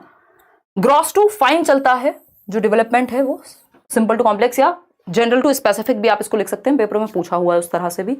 यहाँ पे अगर आप देखेंगे ग्रॉस मोटर में आपका जो उदाहरण है वो आ जाएगा दौड़ना भागना, फाइन मोटर में लिखना, ड्राइंग करना, पेंटिंग करना, ये सब आ जाएगा। ये आप यहाँ चित्र में देख सकते हैं। वैसे हमने कोशिश की आज के सेशन को बिल्कुल ब्लैक एंड व्हाइट रखें, ठीक है जी। बहुत ही बढ़िया, बहुत ही बढ़िया। कोई कह रहा है गेंद फेंकना किस में आएगा? डिपेंड करता है कि हम फोकस किस चीज पे कर रहे हैं। अगर सिर्फ फिंगर्स का यूज करके जो उसका स्विंग है वो फाइन में आ सकता है, जनरली ग्रॉस में आएगा। अगर आप उसको एक उत्तर की तरफ जाएंगे तो जनरल जो उसका आंसर होगा वो आएगा ग्रॉस में। लेकिन जब आप स्विंग कर रहे हैं तो वहां आप फिंगर्स की मसल्स का यूज कर रहे हैं तो उसमें वो फाइन में चला जाएगा। तो डिपेंड करता है कि डायरेक्ट क्वेश्चन क्या है। डायरेक्ट अगर सिर्फ सिंपल इतना ही पूछा गेंद फेंकना तो आप ग्रॉस में डाल सकते हैं उसको। देखिएगा, अगर हम बात करते हैं ग्रॉस मोटर स्किल्स की, सूक्ष्म गतिक कौशल की या स्थूल गतिक कौशल यानी ग्रॉस मोटर स्किल्स, आप देख रहे हैं व्यक्ति, ये भैया जी दौड़ के जा रहे हैं कहीं, है ना, एकदम पेट वेट इन्होंने अंदर कर लिया, इतनी दौड़ लगाई है। तो दौड़ने में कौन सी मसल्स का ज्यादा प्रयोग होता है? आपकी टांगों की मसल्स और आपकी बाहों की मसल्स, यानी आर्म्स और लेग्स की मसल्स, जो बड़ी मसल्स हैं, है ना। आप देखेंगे लेंथ में आपकी लेग्स, थाई मसल ही होती है ना सबसे बड़ी, तो लेग्स और आर्म्स की जो मसल्स हैं, जो बड़ी मांसपेशियां हैं, उनका प्रयोग, उनका कोऑर्डिनेशन, उनका समन्वयन ग्रॉस मोटर स्किल्स के अंदर आता है। घुटनों के बल चलना, यानी आप जब बचपन में क्रॉल करना सीखते हैं, घिसट घिसट के चल रहे हैं, ठीक, तो ये क्रॉलिंग में क्या हो रहा है, आपकी आर्म्स और आपके लेग्स में यहाँ पे नहीं दिखा पाऊंगी, उछलना पड़ेगा, ठीक, तो वो यूज हो रही हैं। खड़े होकर चलना, अगेन आप जब वॉक कर पा रहे हैं, मैं यहाँ लिख भी देती हूँ इनको, वॉकिंग, क्रॉलिंग कह सकते हैं यहाँ पे, घिसट के चलने को। दौड़ना और कूदना यानी रनिंग और जंपिंग। भाई जब आप दौड़ लगाते हैं, जंप कर रहे हैं, तब भी तो आप अपनी बड़ी मांसपेशियों का ही प्रयोग कर रहे हैं, जंपिंग यहाँ लिखा हुआ है। अगर आप फाइन मोटर स्किल्स की बात करेंगे, सूक्ष्म गतिक कौशल की बात करेंगे, तो उंगली यानी आपकी जो फिंगर्स हैं और अंगूठे के जरिए कुछ उठाना। मान लीजिए आप क्या कर रहे हैं, उंगली और अंगूठे के जरिए कुछ उठा रहे हैं। पेपर में क्वेश्चन आया हुआ था कि एक बच्चा है जो पहले क्या करता है, अपने पूरे हाथ का प्रयोग करेगा किसी चीज को पकड़ने के लिए, बाद में वो पेन सिर्फ एक उंगली और एक अंगूठे से पकड़ के उठा लेता है। यानी simple to complex, general to specific हुआ है विकास। और अगर मैं इसको दिशा के सिद्धांत के बेसिस पे बात करूं तो ये प्रॉक्सिमो डिस्टल है, उस पर आएंगे अभी। तो ये क्या हुआ, आपका ग्रॉस टू फाइन जाता है, ये बात हमें पता है। पहले ग्रॉस मोटर स्किल्स डेवलप होती हैं। फाइन मोटर स्किल्स के लिए आपने देखा होगा बच्चों के लिए आजकल क्ले मिट्टी आती है, क्ले का प्रयोग किया जाता है। वो बच्चे शेप बना रहे हैं, उससे कोई घर बना रहा है, कोई टब बनाएगा छोटा सा, इतना सा दिखने वाला। क्ले का प्रयोग करके क्या होता है, हमारी फाइन मोटर स्किल्स डेवलप होती हैं। या डिफरेंट तरीके हैं फाइन मोटर स्किल्स को डेवलप कराने के। ग्रॉस मोटर में तो आप दौड़ना भागना बेसिक एक्टिविटीज करते हैं, तो उंगली और अंगूठे के जरिए कुछ उठाना किसका एग्जाम्पल हुआ, फाइन मोटर स्किल्स का। रेत में पैरों की उंगलियां घुमाना, ऐसे रेत में डाल के आप गोवा में बैठे हुए हैं बीच पे, ठीक। ड्राइंग अगर हम बात करें तो ड्रॉ कर रहे हैं, अगर आप कुछ ड्राइंग करेंगे तो बहुत ही सूक्ष्म समन्वय चाहिए, कोऑर्डिनेशन चाहिए आपकी फिंगर्स की मसल्स में, अदरवाइज थोड़ा सा भी इधर उधर बनाएंगे कुछ का कुछ बन जाएगा। पेंट कर रहे हैं आप, पेंटिंग बना रहे हैं किसी की, है ना, मोनालिसा मत बनाइएगा। फिर आएंगे राइटिंग पे, क्योंकि वो कोई और बना चुका होगा। राइटिंग यानी जब आप लिखते हैं तभी आप देखते हैं बच्चा चलना फिरना पहले शुरू कर देता है और बाद में वो पेन पकड़ना या लिखना सीखता है, ड्राइंग करना सीखता है। क्यों? क्योंकि ग्रॉस टू फाइन जाता है, स्थूल गतिक से सूक्ष्म गतिक कौशल की तरफ जाएगा विकास। काजल लगाना, ये आप सभी का बहुत ही फेवरेट उदाहरण है। और आप सभी का किस लिए कह रही हूँ, क्योंकि हमारे जो 60% लर्नर्स हैं वो फीमेल्स हैं, ठीक। तो ये जो काजल लगाना है, आई लाइनर लगाना है, ये क्या है, फाइन मोटर स्किल्स है। जिन लोगों को शौक होगा, मैं तो खुद से नहीं लगा पाऊंगी, एक आध बार जीवन में शायद लगाया होगा शादी वादी में जाने पे, वो भी आसपास के जो पीयर प्रेशर में, है ना, सिस्टर हैं, फ्रेंड्स हैं, तो वो उन्हीं का काम होता है। और वो बहुत ही, मुझे इतनी डांट पड़ी है कि मैंने ये एग्जाम्पल में डाल दिया है, स्पेशली दीदी से। अब वो क्या होता है, मुझे बिल्कुल रत्ती भर की आदत नहीं है, तो वो कहीं आंखें मत झपका लियो बस, और बहुत ही पूरे ध्यान से चल रहा है, हल्का सा भी इधर उधर हुआ तो आप कुछ और बन जाएंगे, है ना। तो काजल लगाना या आईलाइनर लगाना क्या किसका उदाहरण है, या सिलाई करना, बुनाई करना, कढ़ाई करना, ये किसका उदाहरण है, फाइन मोटर स्किल्स का उदाहरण है, ठीक। अब ये तो आपको याद रहेगा एटलीस्ट, क्लियर है। देखिएगा, तो ये एक बेसिक सी बात हुई। तो हम देख रहे हैं कि जो राइटिंग है, ड्राइंग है, पेंटिंग है, जो भी हाथ और आंख की मसल्स का प्रयोग करके, हम छोटी मसल्स का प्रयोग करके जो भी काम कर रहे हैं, वो फाइन मोटर स्किल्स का उदाहरण है। निटिंग, वही बुनाई, कढ़ाई बुनाई, सब इसी में आ जाएगा। अब आते हैं कॉग्निटिव डेवलपमेंट पे। ये हमने शारीरिक विकास पढ़ा है अभी इतनी देर में, जिसको हम फिजिकल डेवलपमेंट करें, शरीर का दौड़ना भागना, ये सारी चीजें। और हाँ, कह सकते हैं ऐस के के वोम टू मैचुरेशन तक हम कह सकते हैं। देखिएगा ग्रोथ की अगर बात करें, कॉग्निटिव डेवलपमेंट दूसरा प्रकार पीसीएसई, याद रखिए पीसीएसई में हम पी डिस्कस कर चुके हैं, फिजिकल डेवलपमेंट, जिसमें हमने मोटर डेवलपमेंट डिस्कस किया, जिसमें आपका ग्रॉस और फाइन मोटर स्किल्स पढ़ा हमने। अब हम कॉग्निटिव डेवलपमेंट पढ़ेंगे, इसी सीक्वेंस में पढ़ेंगे बिल्कुल। संज्ञानात्मक विकास कहते हैं इसको हिंदी में। ज्ञान आप सभी समझते हैं, और संज्ञान मतलब आपकी जितनी भी क्षमताएं हैं जिनके द्वारा ज्ञान बनाया जाएगा। तो संज्ञानात्मक विकास, हमारी समझ का विकास, हमारी थिंकिंग, कहीं लिख लीजिएगा अगर हो सके तो, जितनी भी आपकी मेंटल स्किल्स हैं, मानसिक क्षमताओं का विकास। मानसिक क्षमताएं दिमाग से क्या करते हैं आप? थिंकिंग करते हैं, रीजनिंग करते हैं, तर्क। कई लोग कहेंगे हम तो दिमाग से कुछ करते ही नहीं, कहीं खर्च हो गया तो है। रीजनिंग, डिसीजन मेकिंग आप इससे करेंगे। इमेजिनेशन, कल्पनाशीलता भी आप इसी से करते हैं। बैठे हैं कहां? भारत में, और सोच रहे हैं रशिया के बारे में। ये क्या हुआ? इमेजिनेशन है।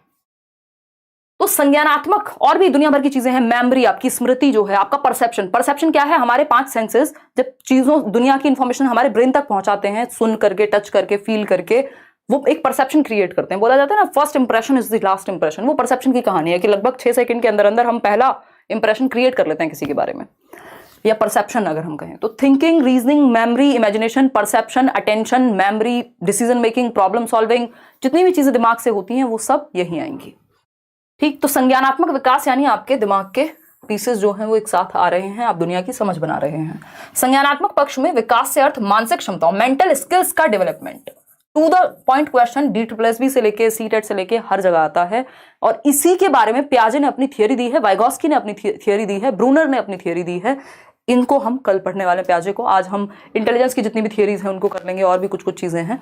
तो मेंटल स्किल्स यानी मानसिक क्षमताओं का विकसित होना। संज्ञान का अर्थ दिमाग से, इंटेलेक्चुअल डेवलपमेंट भी कह देते हैं कई लोग इसको, जैसे सोचना यानी थिंकिंग, तर्क करना यानी रीजनिंग, कल्पना यानी इमेजिनेशन, मेमोरी यानी मेमोरी ही होती है स्मृति। भाषा विकास भी इसी से जुड़ा हुआ है, याद रखिएगा। लैंग्वेज डेवलपमेंट किससे जुड़ा हुआ है?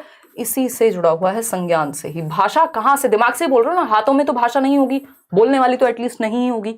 तो लैंग्वेज का डेवलपमेंट कॉग्निशन से जुड़ा हुआ है। ठीक, अब ब्रेन के भी 2 हेमिस्फेयर होते हैं, 2 हिस्से हैं अगर हम देखें। एक है लेफ्ट ब्रेन और दूसरा है राइट ब्रेन। ठीक है, एक है लेफ्ट ब्रेन यानी दायां भाग और बायां भाग। ठीक, अब राइट और लेफ्ट भी हिंदी में लिखूं, बायां और दायां। ठीक, तो अगर हम बात करें, दायां बोलते हैं भैया राइट को, ठीक है, ये ठीक कर लेना यहाँ। ठीक है, पता चले कई लोग आए हाँ ये भी गलत लिख दिया, हाँ। ठीक है, तो अगर हम बात करें तो बाएं और दाएं की जब हम बात कर रहे हैं यहाँ, देखिएगा ये कौन रो रहा है? ये रोने वाले लोगों से बहुत दुखी हैं हम। क्यों रोते रहते हो? हाँ तो ठीक है ना आदि, जिससे जहां समझ में आए वो सारे टीचर्स बेस्ट हैं यार। कुछ भी सीखो, कहीं से भी सीखो, जो समझ में आ रहा है, क्या बुराई है उसमें? है रोने की क्या बात है इसमें? रो के क्यों बता रहे हो ये बात? देखिएगा, अगर हम बात करते हैं किस चीज की, हमने 4 प्रकार पढ़े थे डेवलपमेंट के। ठीक है, फिजिकल से जुड़ा हुआ था मोटर डेवलपमेंट, कॉग्निटिव से जुड़ा हुआ है लैंग्वेज डेवलपमेंट यानी संज्ञान से भाषा जुड़ी हुई है, भाषा का विकास। सोशल से जुड़ा हुआ है मॉरल डेवलपमेंट यानी नैतिक विकास। इमोशनल तो अपने आप में है ही, वैसे तो सोशियो इमोशनल भी कह दिया जाता है। अगर आप KVS में जाएंगे तो वहां 3 ही पक्ष में काम खत्म हो जाता है, वो PCSE उसी के साथ जुड़ा हुआ रहता है, यानी सोशल से ही जुड़ा हुआ है इमोशनल डेवलपमेंट भी। ठीक है, तो ये 4 मुख्य प्रकार हैं। क्लियर है इतनी बात, या कोई दिक्कत, परेशानी, दर्द, समस्या हो रही है इस बात को समझने में?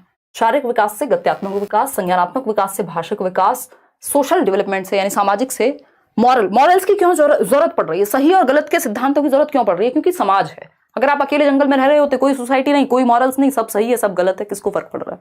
ठीक है ना, जानवरों में तो नहीं होता होगा सच मॉरल डेवलपमेंट की, उनको नैतिक शिक्षा दी जाती होगी, है ना, ऐसा नहीं होता ना। तो इमोशनल यानी सामूहिक विकास। क्लियर है बात? अब राइट ब्रेन के 2 हिस्सों में हमने ब्रेन को डिवाइड कर लिया, ब्रेन के 2 हेमिस्फेयर बना लिए। उसमें एक है लेफ्ट ब्रेन और दूसरा है राइट ब्रेन। ठीक, बायां और दायां भाग। लेफ्ट ब्रेन लॉजिकल होता है, L for logic, L for left, यानी तर्कपूर्ण जो आपका मस्तिष्क का हिस्सा है वो है लेफ्ट ब्रेन। अगर चॉम्स्की के अकॉर्डिंग LAD होगा, लैंग्वेज एक्विजिशन डिवाइस होगा, जिसको हम भाषा अर्जन यंत्र कहते हैं। जब हम लैंग्वेज चैप्टर पढ़ेंगे उसमें अच्छे से करेंगे ये चीज। तो भाषा अर्जन यंत्र अगर कहीं होता होगा, हालांकि वो हाइपोथेटिकल है, तो वो लेफ्ट ब्रेन में ही पाया जाएगा। उसका रीजन क्या हुआ? क्योंकि लॉजिक जो है, भाषा जो है, साइंस, गणित, लैंग्वेज, ये सब आपके लेफ्ट ब्रेन में होता है। अपना लेफ्ट ब्रेन देख लीजिएगा, ठीक है कि नहीं, ठीक है ना। तो लेफ्ट ब्रेन लॉजिक से संबंधित है। जिनका गणित अच्छा है, जिनकी लैंग्वेज अच्छी है, जिनका साइंस पे पकड़ अच्छी है, जितने भी लॉजिक वाले विषय हैं, चाहे वो फिलॉसफी ही क्यों ना हो, वो सब लेफ्ट ब्रेन में आएंगे। राइट ब्रेन क्या है? क्रिएटिविटी यानी रचनात्मकता से जुड़ा हुआ है, जैसे कि ड्राइंग, पेंटिंग, म्यूजिक, डांस, जितनी भी क्रिएटिव एक्टिविटीज हैं। और जब बचपन में हमारी कोशिश तो ये रहनी चाहिए कि हम दोनों ही तरह के ब्रेन पे फोकस करें, बट राइट ब्रेन पे स्पेशली हम फोकस कर पाएं, यदि क्रिएटिविटी को भी और एनहेंस कर पाएं। कई स्कूल्स भी हैं जो एजुकेशन देते हैं, राइट ब्रेन क्लासेस दी जाती हैं वहां बचपन में ही, ताकि बच्चे की क्रिएटिविटी बेहतर हो। बाकी लॉजिक के लिए तो हम पढ़ते ही हैं। चलिए आगे बढ़ते हैं, सोशल डेवलपमेंट पे चलते हैं, सामाजिक विकास। अब मुझे एसी ऑन ही करना पड़ेगा, मैंने शर्ट इसलिए पहनी थी ताकि एसी ना चलाना पड़े, क्योंकि सर्दी का मौसम है और तबीयत खराब होने के चांसेस बढ़ जाते हैं। फिर देखिएगा, फटाफट से बताइएगा, सोशल डेवलपमेंट। आप सभी जैसे 32,000 लोग मान लीजिए यहाँ जुड़े हुए हैं, तो समाज बन गया ये अपने आप में एक छोटा सा। तो यहाँ के भी कुछ रूल होंगे, कुछ नियम, कायदे, कानून होंगे कि भैया चैट में ऐसे बिहेव करना एक ठीक बात होती है। अगर आप गलत बिहेव करेंगे, आपको 4 लोग खुद ही बोल देंगे, है ना। हाँ, बहुत बढ़िया अक्षय। तो अगर हम बात करें यहाँ पर किस चीज की, कि जो समाज जहां पे भी 4 लोग हैं वहां एक समाज है, और वहां एक क्लियर डिमार्केशन है, यानी प्रदर्शन है कि क्या चीजें करना वांछित होता है, डिजायरेबल होता है, कौन सी चीजें अवांछित होती हैं, या हम कहें अनडिजायरेबल हैं, रेस्ट्रिक्टेड हैं। तो समाज के अपने कुछ नियम, कायदे, कानून, तौर तरीके हैं, और कैसे आप समाज में रहना सीखते हैं, यही सामाजिक विकास है। बहुत महत्वपूर्ण है। हर जगह पे क्वेश्चन मिलेगा आपको सामाजिक विकास से। कोई पेपर देने चले जाइए आप पूरे देश में, जिसमें भी टीचिंग एग्जाम की बात हो, ऐसा नहीं है आप दे रहे हैं कहीं गणित का पेपर, आप एसएससी सीजीएल में चले गए और वहां मैथ्स लिख रहे हैं, कह रहे जी सोशलाइजेशन का तो क्वेश्चन नहीं आया, है ना। वो वाली बात नहीं करनी है, लॉजिकल।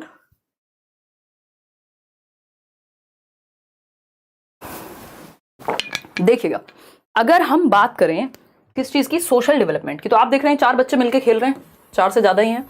यानी जब हम ग्रुप की बात कर रहे हैं, जब हम समाज की बात कर रहे हैं, जब हम घुलने मिलने की बात कर रहे हैं। मेरी मदर जो हैं वो मास्टर्स हैं सोशियोलॉजी में, उन्होंने मुझे इतनी बार ज्ञान दिया है। जब भी ऐसा होता है ना, बच्चे थोड़े से एडोलेसेंस में स्पेशली दुनिया से अलग सोचते हैं कि नहीं बेटा, है ना, मनुष्य क्या है, एक सामाजिक प्राणी है। अरस्तु ने ऐसा कहा है। तो एरिस्टोटल सेड कि man is a social being, है ना। तो ये क्या हुआ, ये सोसाइटी है कि भाई मनुष्य क्या वैक्यूम में नहीं रह सकता। अकेले रहने में बहुत सारे लोग घबराते हैं, कुछ ही लोग होंगे जिनको थोड़ा सा सॉलिटरी या सॉलिट्यूड पसंद होगा, ठीक। तो हम समाज में जब रहते हैं, सोशल डेवलपमेंट के कुछ फायदे भी हैं। एक तो थोड़ा डिसिप्लिन आ जाता है। आप अकेले घर में पड़े हैं, आप निक्कर और टी शर्ट में टाइकून है, क्या है वो वर्ड जो है, वो कौन सा गाना है, तो तूफान बन के रहते हैं अपने घर में, अकेले पड़े हुए हैं, घर में पूरा सामान जो है वो फैला हुआ है, खाना जहां खाया वहीं छोड़ दिया, जो भी किया पूरा फैल के रह रहे हैं आप। लेकिन वहीं अगर 2 लोग घर में आ रहे हो, तो आप क्या करेंगे, तुरंत से तमीज में आ जाएंगे, है ना। कपड़े ठीक से पहन लेंगे, थोड़ा मुंह धो लेंगे, वो सामान साइड कर देंगे, ठीक है ना। तो इससे क्या होता है, डिसिप्लिन भी आता है सोशल डेवलपमेंट से, हमारी हैप्पीनेस भी इंक्रीज होती है। आप अकेले बैठे हैं, 4 दोस्तों में बकवास करके आइए, अच्छा लगने लग जाएगा आपको, है ना। गपबाजी कर लीजिए, कुछ नहीं है तो जिसको आजकल बिचिंग कहते हैं ना, ऐसे ही फालतू फालतू बुराइयां करके 4 जो कि बहन 4 बातें चल रही हैं एक ग्रुप में। अब मैं इसमें ये तो नहीं कहूंगी सिर्फ फीमेल्स में चलती हैं, बट आपने देखा होगा ऐसे गली मोहल्ले में आंटियां बैठी हुई हैं, और वो जनरली मेल्स भी करते ही होंगे, है ना। और फिर सारी दुनिया की बातें करके फिर कहो अंत में कि हमें क्या लेना, किसी का क्या चल रहा है, हमें क्या मतलब है। ऐसे शादी में खाना खाते हुए सारी दुनिया की बात कर लो, पूरा देश डिस्कस कर लो, और बाद में कहो कि हमें क्या लेना देना, हम क्यों किसी के बारे में बात करें, है ना। ये सोशल डेवलपमेंट है। लोगों की हैप्पीनेस इंडेक्स बेहतर होता है, हालांकि इसको अच्छा नहीं कहेंगे, बट ये क्या हुआ, हैप्पीनेस आपकी बेहतर होती है सोशल डेवलपमेंट यदि हो, या सोसाइटी में जब व्यक्ति रहता है। तो man is a social being, मनुष्य एक सामाजिक प्राणी है, उसको समाज में अच्छा लगता है, ग्रुप में अच्छा लगता है, सेंस ऑफ बिलोंगिंगनेस आती है, और क्या है, डिसिप्लिन आता है। आप जैसे आप 4 लोगों में बात करते हैं, वैसे आप अकेले में या 2 दोस्तों में बात नहीं करते। तो समाज की वजह से डिसिप्लिन भी कई बार हमारे अंदर आता है, और हैप्पीनेस भी हमारी इंक्रीज होती है। बहुत सारे इसके अलग अलग रीजंस हैं। तो समाज के अंतर्गत निहित नियमों का अनुपालन, और आंख बंद करके अनुपालन नहीं है कि जो समाज में चल रहा है हर बात को मान लेना सोशल डेवलपमेंट नहीं है, फिर तो चेंज नहीं आ पाएगा। तो आप क्या अडेप्ट कर रहे हैं, इंस्टॉल कर रहे हैं कुछ वैल्यूज, समाज में रहने के जो तौर तरीके हैं वो एक्वायर कर रहे हैं, उसी को सोशल डेवलपमेंट एक प्रक्रिया है जिसके थ्रू आप social rules, norms, regulations, values को एक्वायर करते हैं कि किस समाज में कौन सी चीजें अपेक्षित है, ठीक है ना। चलिएगा, तो the process of learning, adapting and installing या internalising the values, norms and socially approved ways of behaviour is known as socialisation. Socialisation is a life long process starting from infancy to death. ये बात थोड़ा सा ध्यान में रखिएगा, अभी हम स्टेजेस ऑफ डेवलपमेंट पढ़ने वाले हैं, इसके बाद फिर समझेंगे. ठीक है, अगर हम बात करें इन्फेंसी की, तो शैशवा अवस्था जब हम कह रहे हैं, इन्फेंसी टू डेथ की बात कर रहे हैं, हम मृत्यु की बात कर रहे हैं. ठीक, ये गर्भ से शुरू नहीं हो रहा, ये वूम टू टूम्ब नहीं है, जन्म से शुरू होता है. बच्चा पैदा हुआ, दादी नानी चाची जो भी आसपास हैं, जो भी लोग मिलने आ रहे हैं उससे बातें कर रहे हैं, अरे अरे कितना प्यारा है. अब उसको समझ में नहीं आ रहा, लेकिन सोशलाइजेशन वहीं से शुरू हो गया. तो इन्फेंसी से या जन्म से ही शुरू हो जाता है कहीं ना कहीं, और डेथ तक चलता है. आप नए नए समाज में, समाज बदलता रहता है समय के साथ, और आप नए नए नियम कायदे कानून तौर तरीके सीखते जाते हैं. सही है कि नहीं है, ये बता दीजिए बस, है ना. बिल्कुल.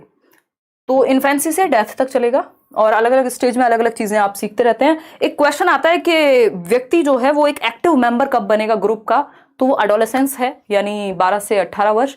और अगर हम कहें वो ग्रुप में जाना या शुरू कब करता है एक्टिवली पार्टिसिपेट करना, तो वो होती है अर्ली चाइल्डहुड. तो दोनों चीजों में अंतर है, हालांकि हम आएंगे आगे समझेंगे. अब आता है इमोशनल डेवलपमेंट, आखिरी प्रकार है, फिर हम कुछ और पढ़ेंगे. इमोशनल यानी संवेग, सामवेगिक विकास. एक व्यक्ति है रेथस, वो कहते हैं इमोशंस कलर आर लाइव्स, यानी जो इमोशंस हैं, जो संवेग हैं, वो हमारे जीवन में रंग भरते हैं. मान लीजिए आप में कोई इमोशंस है ही नहीं, यानी इमोशन ही नहीं है, कोई सिंगल इमोशन नहीं है, आप एक रोबोट हो जाएंगे, है ना. चिट्टी में भी इमोशंस आ गए थे, तब जाके मजा आया था मूवी देखने में. अगर उसमें इमोशंस ही ना होते तो फिर तो मूवी ऐसी ही चलती रहती, बिल्कुल कलरलेस, है ना, क्या ही फर्क पड़ रहा था फिर. लेकिन संवेग जो है वो रंग भरते हैं जीवन में. अब आप देख रहे हैं बच्चा पहले दिन रो रहा है, बाद में नहीं रोएगा. ठीक है, तो ये क्या है, इमोशनल डेवलपमेंट है. हमारे अंदर इमोशंस हैं और उनका डेवलपमेंट, उनको बेहतर करना. रेथस के अनुसार ये बात हम कर चुके हैं. Emotional development is about knowing and managing your own emotions, यानी आप अपने इमोशंस के प्रति अवेयर हैं कि नहीं, आप जागरूक हैं कि नहीं, आपको महसूस कैसा हो रहा है आपको यही नहीं पता, है ना. और मैनेज करना उनको जानते हैं कि नहीं. हर जगह तो आप नहीं रो सकते ना, तो ये क्या हुआ, या रो भी सकते हो तो चलो, रोना कोई बुरी बात नहीं है, बट आप इमोशंस मैनेज करना सीख लेते हैं सिचुएशन में. यही इमोशनल डेवलपमेंट है, यही इमोशनल डेवलपमेंट है. Emotions and cognition are inter related, ये अपने आप में एक टॉपिक है, इसको भी पढ़ेंगे. एक नंबर में आता ही है, हमेशा आता है, संज्ञान और संवेग क्या है, इंटर रिलेटेड हैं. अगर एक लाइन में पढ़ना है तो उसको ऐसे याद रख लीजिएगा, अंतः संबंधित हैं, बाय डायरेक्शनल रिलेशनशिप होता है इनका, अंतः संबंधित हैं. अगर मैं बात करूं किसकी, संज्ञान और संवेग की, ठीक है, कॉग्निशन और इमोशन की यदि मैं बात करूं, तो ये इनका जो रिलेशनशिप है वो बाय डायरेक्शनल है. ये वर्ड ध्यान रखिएगा, पेडागोजी वर्ड्स का खेल है, बहुत घुमाता है ना. बाय डायरेक्शनल यानी द्विदिशीय, यानी एक दूसरे को प्रभावित करते हैं. यूनी डायरेक्शनल नहीं है, याद रखिएगा. यूनी का मतलब होता है सिंपल, सॉरी सिंगल, सिंगल नहीं है कि प्रभावित ही नहीं करते, अलग अलग डायरेक्शन में जाते हैं. बाय मतलब एक दूसरे को प्रभावित करते हैं. जो आपका दिमाग है, आपका संज्ञानात्मक विकास है, आपका सोचना समझना सीखना जानना, और आपके इमोशंस जो हैं, जो आप फील कर रहे हैं, वो एक दूसरे को प्रभावित करते हैं. आपकी थिंकिंग भी प्रभावित होती है. यदि आप बहुत ज्यादा इमोशनल होते हैं, कहा जाता है, तो आप बह जाते हैं. तो उस बहने के टाइम पे खुद को कंट्रोल करना. तो कॉग्निशन इमोशन एक दूसरे को प्रभावित करते हैं, ये बात हमें पता होनी चाहिए. अच्छा, वॉटसन कहते हैं, पेपर में क्वेश्चन पहले पूछा जा चुका है, घुमा फिरा के कहीं से पूछ ले तो आपको पता होना चाहिए. वॉटसन एक व्यक्ति हैं, वैसे तो व्यवहारवाद में आते हैं, बट सीटेट में व्यवहारवाद पढ़ने नहीं बैठना आपको, है ना. तो वॉटसन कहते हैं कि 3 इमोशंस जन्म से हैं हमारे अंदर, फॉल, FAL, ठीक, फियर, एंगर और लव, यानी भय जन्म से है. आप बच्चे को बहुत तेज उछालिए, पहले डरना महसूस करेगा. एंगर यानी क्रोध, वो भी जन्म से है, एंगर. लव, प्रेम, 2.5 आखर प्रेम का. पढ़ के पंडित आपको नहीं होना है, क्योंकि आपको 30 नंबर लाने हैं CDP में. इस टाइम पे थोड़ा सा साइड रख सकते हैं, ठीक है. तो अगर हम बात करें फियर, एंगर और लव, ये क्या है, ये 3 इमोशंस हैं जो बाय बर्थ हैं व्यक्ति में, ऐसा वॉटसन कह रहे हैं. 14 इंस्टिंक्ट और इमोशंस की थियरी दी है विलियम मैकडूगल ने. वो कहते हैं 14 इंस्टिंक्ट होते हैं जिनसे 14 इमोशंस जनरेट होते हैं. उसको आप छोड़ भी सकते हैं, सीटेट के लेवल का काम नहीं है, बट फिर भी आपकी इच्छा हो तो आप जान सकते हैं ऐसे ही. तो ये फियर, एंगर, लव जन्म से होते हैं. कई बार क्या देगा आपको, 4 ऑप्शन दे देगा. अच्छा, एक और बात ध्यान में रखिएगा, इसमें लव क्या है, एक पॉजिटिव इमोशन है. इस बार बहुत क्वेश्चन आया हुआ है कि कौन सा इमोशन है जो आपको सीखने में मदद करेगा. तो लव एक इमोशन हो सकता है, ड्राइविंग फोर्स है बहुत बड़ा, है ना. लोग IAS वाईएस बन जाते हैं प्यार व्यार के चक्कर में, ठीक. हालांकि एंगर में ही बनते हैं बहुत सारे लोग. तो लव और क्या हो सकता है, प्राइड। प्राइड नेगेटिव वाला नहीं, घमंड वाला प्राइड नहीं, गर्व, जब आप अच्छा महसूस कर रहे हैं, एक्साइटेड हैं अगर आप किसी चीज को लेकर के।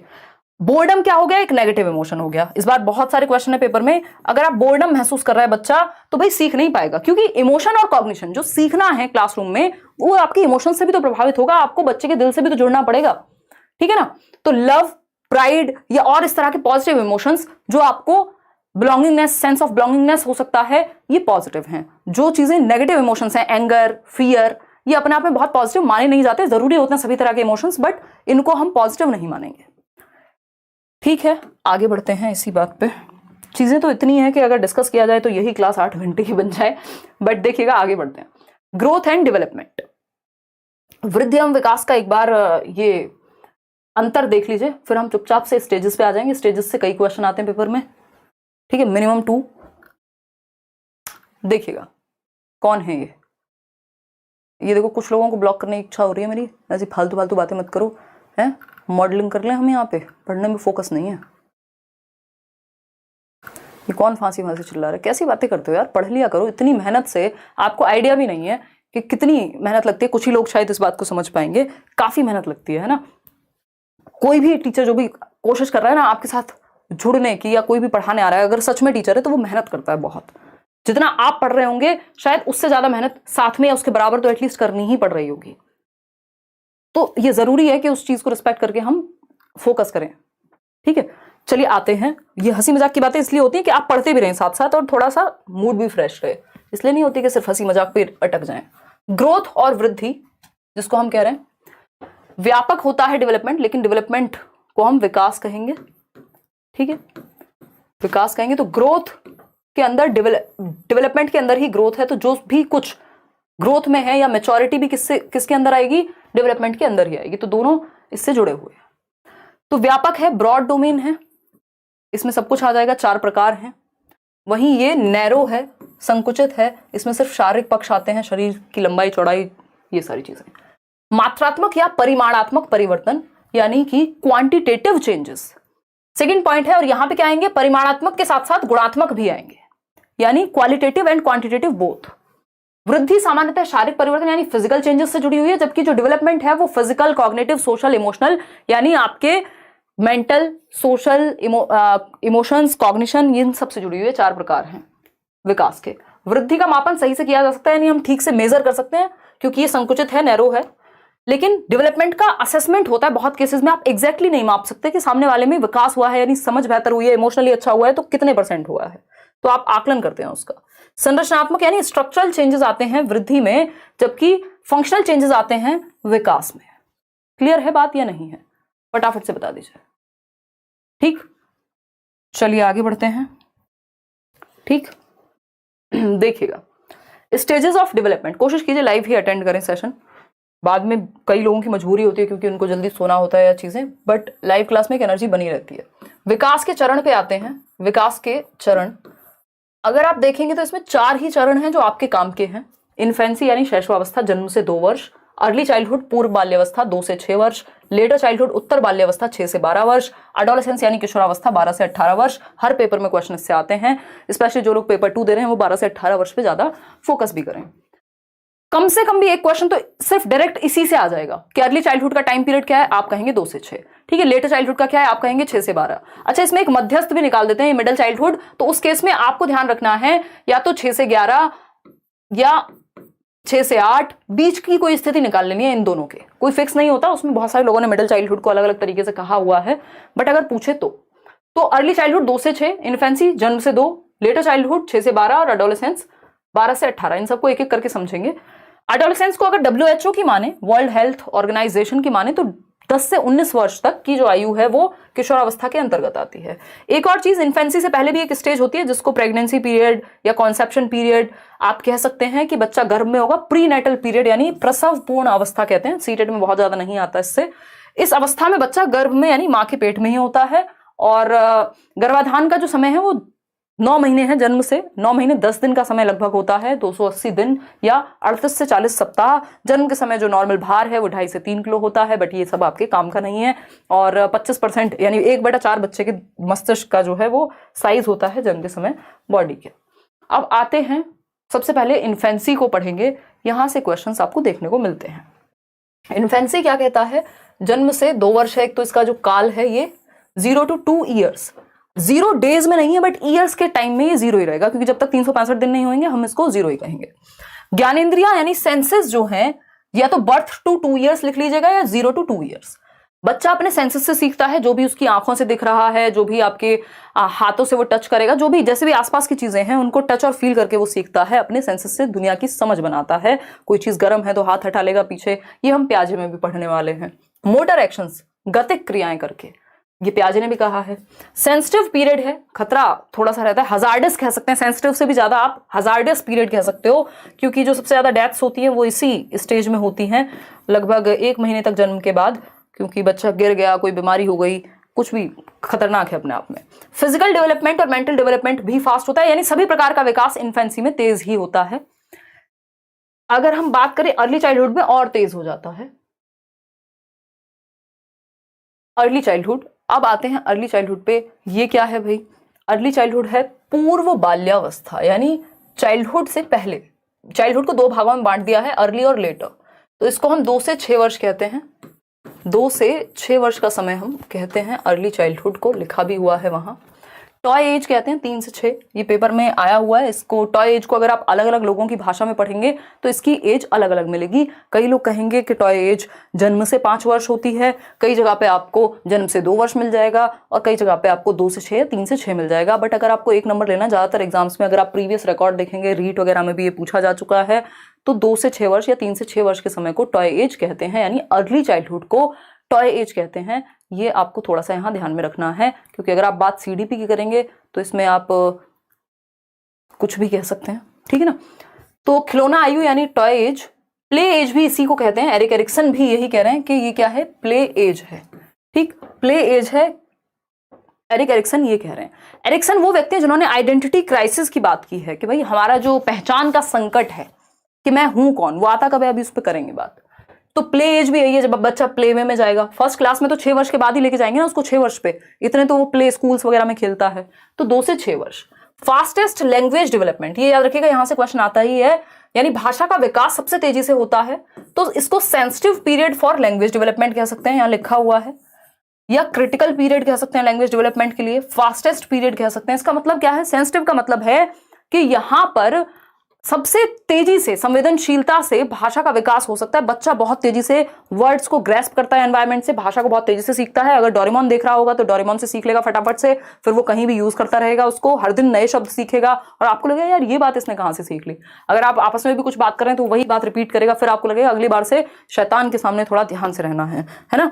तो ये क्या हुआ? ये सेंसिटिव पीरियड है, बच्चा बहुत सारे वर्ड्स पिक करता है अपने लैंग्वेज एक्विजिशन डिवाइस की वजह से। लैंग्वेज एक्विजिशन डिवाइस क्या है उस पर हम चर्चा बाद में करेंगे जब हम चॉम्स्की पढ़ेंगे। इमिटेटिव एज है, नकल करता है, बहुत हद तक सीखता है, चीजों को रिपीट करता है ना। फिजिकल डेवलपमेंट भी फास्टेस्ट होता है आफ्टर बर्थ, यानी इन्फेंसी से भी ज्यादा तेज यहाँ पे बात हो रही है। सोशलाइजेशन भी बहुत तेजी से होगा, सामाजिकरण भी, लगभग हर तरह का विकास यहाँ तेजी से होता है। तो एक तो आपको याद रखना है ये लैंग्वेज के लिए, सोशल डेवलपमेंट के लिए बहुत ही तीव्र गति से होने वाला पीरियड है, सेंसिटिव और क्रिटिकल पीरियड है। टॉय एज तो है ही, प्ले एज भी इसको हम कहते हैं। अब आते हैं उत्तर बाल्यावस्था यानी लेटर चाइल्डहुड पर। ये सारी बातें लेटर चाइल्डहुड के बारे में, यहां से भी बहुत क्वेश्चन पूछे जाते हैं। 6 से 12 वर्ष, प्याजे की माने तो ही 7 से 11 वर्ष, जिसको कॉन्क्रीट ऑपरेशनल कह दिया प्याजे ने। नाम याद रखिएगा, प्याजे के अकॉर्डिंग इसी स्टेज को हम कॉन्क्रीट ऑपरेशनल यानी मूर्त संक्रियात्मक कहते हैं। 7 से 11 वर्ष यानी यही टाइम पीरियड है, 1 साल ऊपर नीचे। अगर हम एरिक एरिक्सन की माने तो इसी टाइम को इंडस्ट्री वर्सेस इंफीरियोरिटी कहते हैं, जब बच्चा स्कूल जाना शुरू करता है, स्कूल एज, कॉम्पिटेंस उसके अंदर डेवलप होती है। स्कूल एज भी आप इसको कह सकते हैं, पहली बार वो फर्स्ट क्लास में जाएगा 6 साल का होने पे। लेटेंसी फ्रॉइड की भाषा में कहते हैं, सुषुप्ता अवस्था सिगमंड फ्रॉइड की भाषा में, कि इस टाइम पे लिबिडो जो है वो शांत हो जाएगी, स्कूल की एक्टिविटीज में लग जाएगा। ठीक, तो ये तीनों ही चीजें आपको ध्यान में रखनी है। ये स्कूल एज है 6 से 12, लेटर चाइल्डहुड जिसको गैंग एज भी कहते हैं, टोली अवस्था जिसको कहते हैं, बच्चा ग्रुप्स में रहना शुरू कर देता है। अब क्योंकि इससे पहले वो जाता तो है बट टेम्परेरी फ्रेंडशिप बनाता है। अगर आप देखेंगे 2 से 6 वर्ष में, अगर आप पूर्व बाल्यावस्था में देखेंगे, वो मान लीजिए आप उसको कहीं खाना खिलाने लगे तो 2 मिनट कोई बच्चा मिला, उससे बात कर ली, फिर अपने मम्मी पापा के साथ निकल गया, याद भी नहीं है कौन मिला था। लेकिन यहाँ पे ये लॉन्ग टर्म जो फ्रेंडशिप्स हैं वो बननी शुरू हो जाती हैं, बच्चा ग्रुप में रहना शुरू कर देगा। तो ये गैंग एज है। क्या है ये? गैंग एज है। बच्चा ग्रुप में रहना शुरू करेगा, गेम और स्पोर्ट्स में इन्वॉल्व होना शुरू कर देता है। इसके अलावा एलिमेंट्री स्कूल एज तो है ही, पहली कक्षा में जाएगा इसी उम्र में। लॉन्ग टर्म फ्रेंडशिप बननी शुरू हो जाती है। आप देखते हैं बचपन से कोई बच्चा है जो बचपन से साथ है, अगर ठीक कोई पूछ रहा है age is just a number. अभी ये कहने के लिए भी मुझे बहुत बड़ा होना पड़ेगा, अभी मैं छोटी हूँ। फिजिकल डेवलपमेंट थोड़ा सा स्लो हो जाता है, मोटर डेवलपमेंट तेज हो जाता है। यानी बच्चे में कूदने की, उछलने की, चीजों को बेहतर तरीके से करने की, स्पोर्ट्स की, इन सब की क्षमता बेहतर हो जाती है। शरीर में आपको दिखेगा हाइट बहुत तेजी से नहीं बढ़ रही, शारीरिक विकास बहुत तेजी से नहीं हो रहा, लेकिन मोटर डेवलपमेंट बहुत तेजी से हो रहा है। इसके जस्ट बाद 12 साल के बाद आप देखते हैं बच्चा अचानक से खंबा बन गया, मतलब बहुत लंबा हो गया, या एकदम से उसकी हाइट वाइट बढ़ने लगी। लेकिन इस टाइम के दौरान फिजिकल डेवलपमेंट से ज्यादा उसके अंदर मोटर डेवलपमेंट, गति का विकास जो है वो ज्यादा बेहतर आता है। सूडो मेच्योरिटी का काल है, मिथ्या परिपक्वता, यानी उसको लगता है, फेक मेच्योरिटी, उसको लगता है कि वो मेच्योर हो गया, बट हुआ नहीं, होता वो बच्चा ही है। ठीक है जी, क्लियर है। देखो शेम जो है वो नेगेटिव है, ऑफ कोर्स। अगर शेम की आप इमोशन की बात कर रहे हैं तो बिल्कुल नेगेटिव है। बच्चे को आप शेम का अनुभव ना कराएं हो सके तो, ठीक है जी, नेगेटिव है ऑफ कोर्स। तो अगर हम बात करते हैं, ये सारी बातें हम कर ही चुके हैं, अब और क्या ही बात करेंगे। तो ये सब बातें हैं, ये नोट्स फ्री हैं, किसी को पैसे मत दे देना इन नोट्स के लिए, मैंने टेलीग्राम पर डाले हुए हैं। और अब आते हैं एडोलेसेंस पे। एडोलेसेंस क्या कहता है समझते हैं। एडोलेसेंस क्या कहता है ये समझने का प्रयास करते हैं। 10:30 बज गए, कई लोग तो नींद में बौरा गए होंगे अब तक।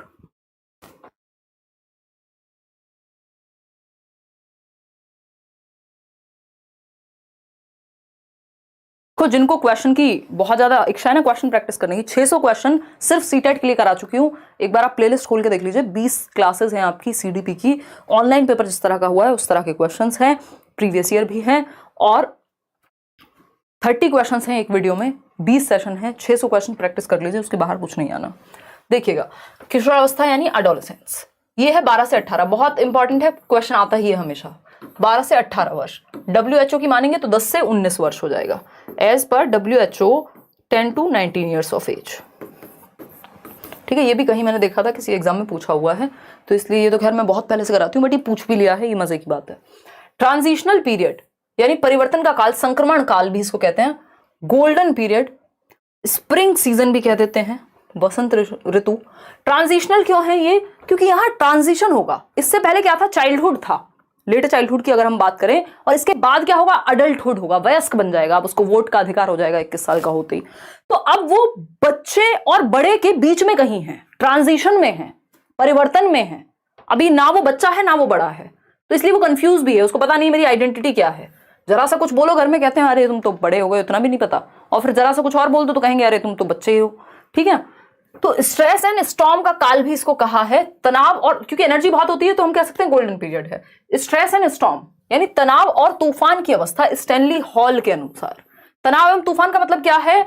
बहुत तेजी से rapid hormonal changes, physical changes, cognitive changes, हर तरह के चेंजेस का विस्फोट होता है। अगर हम देखें, परिवर्तनों का विस्फोट है, बहुत तेजी से हार्मोनल, फिजिकल, साइकोलॉजिकल, हर तरह के चेंज बच्चे में आ रहे हैं, इसलिए आपको चिड़चिड़ा मिलेगा, गुस्सा ज्यादा आएगा, और भी बहुत सारी चीजें। ये वो टाइम है जब आप बच्चे से उसका दोस्त बनना शुरू कर दें, अदरवाइज वो अपनी दुनिया अलग बना लेगा और आपकी दुनिया अलग रह जाएगी, फिर वो आपकी सुनेगा भी नहीं। लीडरशिप स्किल्स की अगर हम बात करें तो लीडरशिप स्किल्स क्या है? आप देखते हैं कि बच्चे में उसको स्कूल का हेड बॉय, हेड गर्ल या कुछ एक ग्रुप में शामिल होना है ना। अगर लीडरशिप स्किल्स को डेवलप करना है तो ये उसके लिए भी बेस्ट टाइम है कि वो नेतृत्व का कौशल उसके अंदर विकसित हो जाए। इमोशनल स्टेबिलिटी की, लैक ऑफ इमोशनल स्टेबिलिटी, याद रखिएगा ये बहुत पूछता है, यानी सामवेगिक जो एक स्टेबिलिटी होती है। जैसे आज आपको कोई कहे अरे ये हो गया वो हो गया, अरे तुम्हारे एक्स ने शादी कर ली, हाँ ठीक है कर ली तो क्या करें, हैं कर लेनी चाहिए थी, उम्र जा रही थी, तो ये क्या हुआ? ये स्टेबिलिटी है इमोशनल। ठीक है ना, अगर आप 35 या 45 साल के हैं, उन लोगों की बात कर रही हूं मैं, ठीक है ना, 25 साल में हो सकता है फर्क पड़े इस बात से। लेकिन यहां पे क्या है, अगर आप 12 से 18 वर्ष के होते, 12 से 18 वर्ष के अगर आप हैं, तो मक्खी भी अगर इधर से उधर जाए तो आपके इमोशंस को वो डिस्टर्ब कर जाती है। ठीक है ना, तो आपके इमोशंस को वो कर जाती है डिस्टर्ब। तो ये वो वाला टाइम है जब इमोशनली स्टेबल नहीं है बच्चा, 2 मिनट में गुस्सा आ जाएगा, 2 मिनट में खुश हो जाएगा, 2 मिनट में कुछ और हो जाएगा, तो वो क्या है? इमोशनली इनस्टेबल है, अस्थाई है उसके संवेग जो है। ठीक है ना। अगर हम बात करें, देखो नींद खुल गई फिर से कई लोगों की, अगर हम बात करें तो ये क्या इमोशनल स्टेबिलिटी नहीं होती, ध्यान रखिएगा, लैक करता है, पेपर में दे देगा इमोशनल स्टेबिलिटी होती है, जबकि लैक करता है इमोशनल स्टेबिलिटी। अभी कहां से आ गई सरकार, है ना, अभी तो वो ब्रेकअप पैचअप दुनिया के किसी और दूसरे का भी होगा ब्रेकअप, उस पर भी रोलेगा, ठीक है ना। तो अगर हम बात करें तो ये इमोशनल स्टेबिलिटी की कमी है, यहाँ पे तनाव और तूफान का काल है। दूसरी भाषा में कहें तो आइडेंटिटी क्राइसिस का काल है, जिसको एरिक एरिक्सन कहते हैं। एरिक एरिक्सन के अनुसार इन्होंने एक थियरी दी है अपनी 8 स्टेजेस की, प्रॉपर लाइफ स्पैन थियरी बोलते हैं इसको, साइको सोशल डेवलपमेंट, मनो सामाजिक विकास का सिद्धांत। तो जनरली पेपर में नहीं आता है बट इनडायरेक्टली पूछ लेता है, कोई कह रहा है हम लोग तो हमेशा जागे रहते हैं। तो पहचान का संकट, आइडेंटिटी क्राइसिस, यानी बच्चा ये ढूंढ रहा है कि मैं हूं कौन, हु एम आई, आखिर मैं हूं क्या और दुनिया में मैं करने क्या वाला हूं, मैं क्या करियर चूज करूंगा, कौन सा पार्टनर चूज करूंगा, मुझे कैसे जीवन बिताना है, मैं हूं कौन। ये सारी कहानी आइडेंटिटी का क्राइसिस है कि जो मेरे पिताजी ने मुझे सरनेम दिया है मैं वो हूं या मैं कुछ और हूं। और यही कहानी एरिक्सन के साथ चल रही थी, जिन्होंने इस नाम को दिया। इनका नाम है एरिक एरिक्सन। ध्यान से देखिएगा, नाम क्या है, एरिक एरिक्सन। मतलब ये खुद आइडेंटिटी क्राइसिस में थे एक तरह से, और इनको बाद में समझ आया कि यानी एरिक किसका बेटा हुआ, एरिक का ही सन है। तो नाम जो है इन्होंने खुद को ही दिया ये सरनेम एरिक एरिक्सन, यानी एरिक का ही बेटा है एरिक, है ना। इंटरेस्टिंग है ना। देखो तो एरिक एरिक्सन की जब हम बात कर रहे हैं तो इन्होंने ये आइडेंटिटी क्राइसिस का कॉन्सेप्ट दिया। बहुत प्यारी थियरी है इनकी, मैंने यूट्यूब पे कराई हुई है, कभी समय मिले तो देखिएगा, बट वो पुराना होगा, आज की डेट में तो हम बहुत बातें करके समझते हैं चीजों को। आइडेंटिटी क्राइसिस, या बैच में आ रहे हैं तो वहां समझ लेंगे, ठीक है ना। अगर हम बात करते हैं आइडेंटिटी क्राइसिस यानी पहचान का संकट, आखिर मैं हूं क्या, मैं करियर क्या चूज करूंगा, मुझे कैसे जीवन जीना है ना। वोकेशनल एंजाइटी नाम की एक चीज होती है, वो होती है यहां पर वोकेशनल एंजाइटी, यानी व्यवसायिक दुश्चिंता कि मुझे करना क्या है लाइफ में, करियर काउंसलिंग लेने जा रहे हैं बच्चे, है ना, दुनिया भर की चीजें, कौन सी स्ट्रीम लूं, इसमें ही पहले तो कंफ्यूज रहता है, भैया साइंस लूं, ह्यूमैनिटीज लूं, कॉमर्स लूं, क्या करूं आखिर जीवन में, किस तरफ जाऊं। किसी ने कहा वो बन जाओ, फलाने हमारे रिश्तेदार हैं, बहुत खुश रहते हैं, बहुत पैसा है उनके पास, अंदर से चाहे रोते रहते हो, बच्चे ने कहा हाँ ठीक है ये बन जाता हूं, फिर वो कंफ्यूज हो जाएगा। तो identity crisis versus role confusion, अगर आइडेंटिटी फॉर्म हो गई तो अच्छा है, नहीं तो रोल कंफ्यूजन में रहेगा। फिर आप देखते हैं बहुत सारे लोग बहुत सारे करियर चेंज करते रहते हैं। तो वोकेशनल एंजाइटी का टाइम पीरियड है ये, ठीक है। बात आगे बढ़ेंगे। हमारे पूरा गांव 8 बजे ही सो जाता है, मैं ही जिंदा हूँ, आदित्य कह रहे हैं। यार मैं समझ सकती हूँ, कोशिश करेंगे थोड़ा सा 7 बजे करीब रख लें मैराथन, है ना। 6 बजे तो पॉसिबल नहीं है, मैंने आज भी सोचा था बट वो पॉसिबल नहीं हो पाता। तो हो सकता है कि कल 7 बजे मैराथन में लगा दूं और 9 बजे तक फ्री हो जाऊं, क्योंकि मेरा भी एक जीवन है जो बचा नहीं है, जिसमें मैं घूम सकूं, कहीं कुछ खा सकूं, कोई वीकेंड नाम की चीज हो जिसमें, है ना। देखना पड़ेगा। गुरमीत कौन से सब्जेक्ट की बात कर रहे हो भाई। देखिए तो समझते हैं फटाफट से। ब्रिज पीरियड यानी इसको पुल समय अवधि कह सकते हैं आप, ब्रिज कह सकते हैं, इसको अभी समझेंगे, मैं आपको एक पिक्चर के थ्रू समझा दूंगी। एडोलेसेंट ईगो सेंट्रिज्म होता है, उसको लगता है सब मुझे देख रहे हैं, मेरा हेयर स्टाइल कैसे बना हुआ। आजकल मेरा भाई है वो नया एडोलेसेंस में आया किशोरावस्था में, तो मम्मी कह रही थी पूरे दिन शीशे के सामने खड़ा रहता है। तो मैंने कहा अब इस एज में नहीं खड़ा होगा तो कब खड़ा होगा। और मेरे को कह रहा है कि मम्मी देखो मेरे को ऐसे ऐसे बोलती हैं, ये कहती हैं। तो मैंने कहा भाई कम बाल बना लिया करो, और मम्मी में परिवर्तन थोड़ा मुश्किल नहीं हो गया इस उम्र में। तो हालांकि इतना भी कुछ नहीं है, बट वो हंसी मजाक की बातें हैं। तो ये क्या है, उसको लग रहा है सब मुझे देख रहे हैं। वो बाल एक बार में भी बन चुके थे, बट उसको लग रहा है सबका ध्यान मेरे ऊपर है। कपड़े पहन के जाने तो कौन से पहन के जाने हैं, आज मुझे शादी में जाना है अपनी वॉच दे दो, जैसे पूरी दुनिया उसी के ऊपर ध्यान लगा करके रखी हुई है। कोई 2 लोग शादी में बात कर रहे हो तो बच्चे को लगेगा, बच्चा नहीं है एडोलेसेंस में है, किशोरावस्था वाले व्यक्ति को लगेगा कि मेरे ही बारे में बात हो रही है, मेरी ही चीजों को देख करके जल रहे हैं, मेरी ही चीजों को देख करके खुश हो रहे हैं, वॉट एवर इट इज, ठीक है ना। तो ये हुआ एडोलेसेंट ईगोसेंट्रिज्म, यानी किशोरावस्था अहम केंद्रित था। स्प्रिंग सीजन, बसंत ऋतु तो है ही भाई, इतने सारी एनर्जी होती है इस टाइम में आपके पास जिसकी हद नहीं है, ठीक। तो ये वाला समय या तो व्यक्ति को बनाएगा या बिगाड़ देगा। चलिए आगे बढ़ते हैं। ट्रांजिशनल पीरियड क्यों है, ये ब्रिज पीरियड क्यों है, इसको समझते हैं, क्योंकि इससे क्वेश्चन पूछे जाते हैं लगातार। अगर हम देखें तो एडोलेसेंस यानी किशोरावस्था, 12 से 18 वर्ष का काल, 10 से 19 WHO के अनुसार किशोरावस्था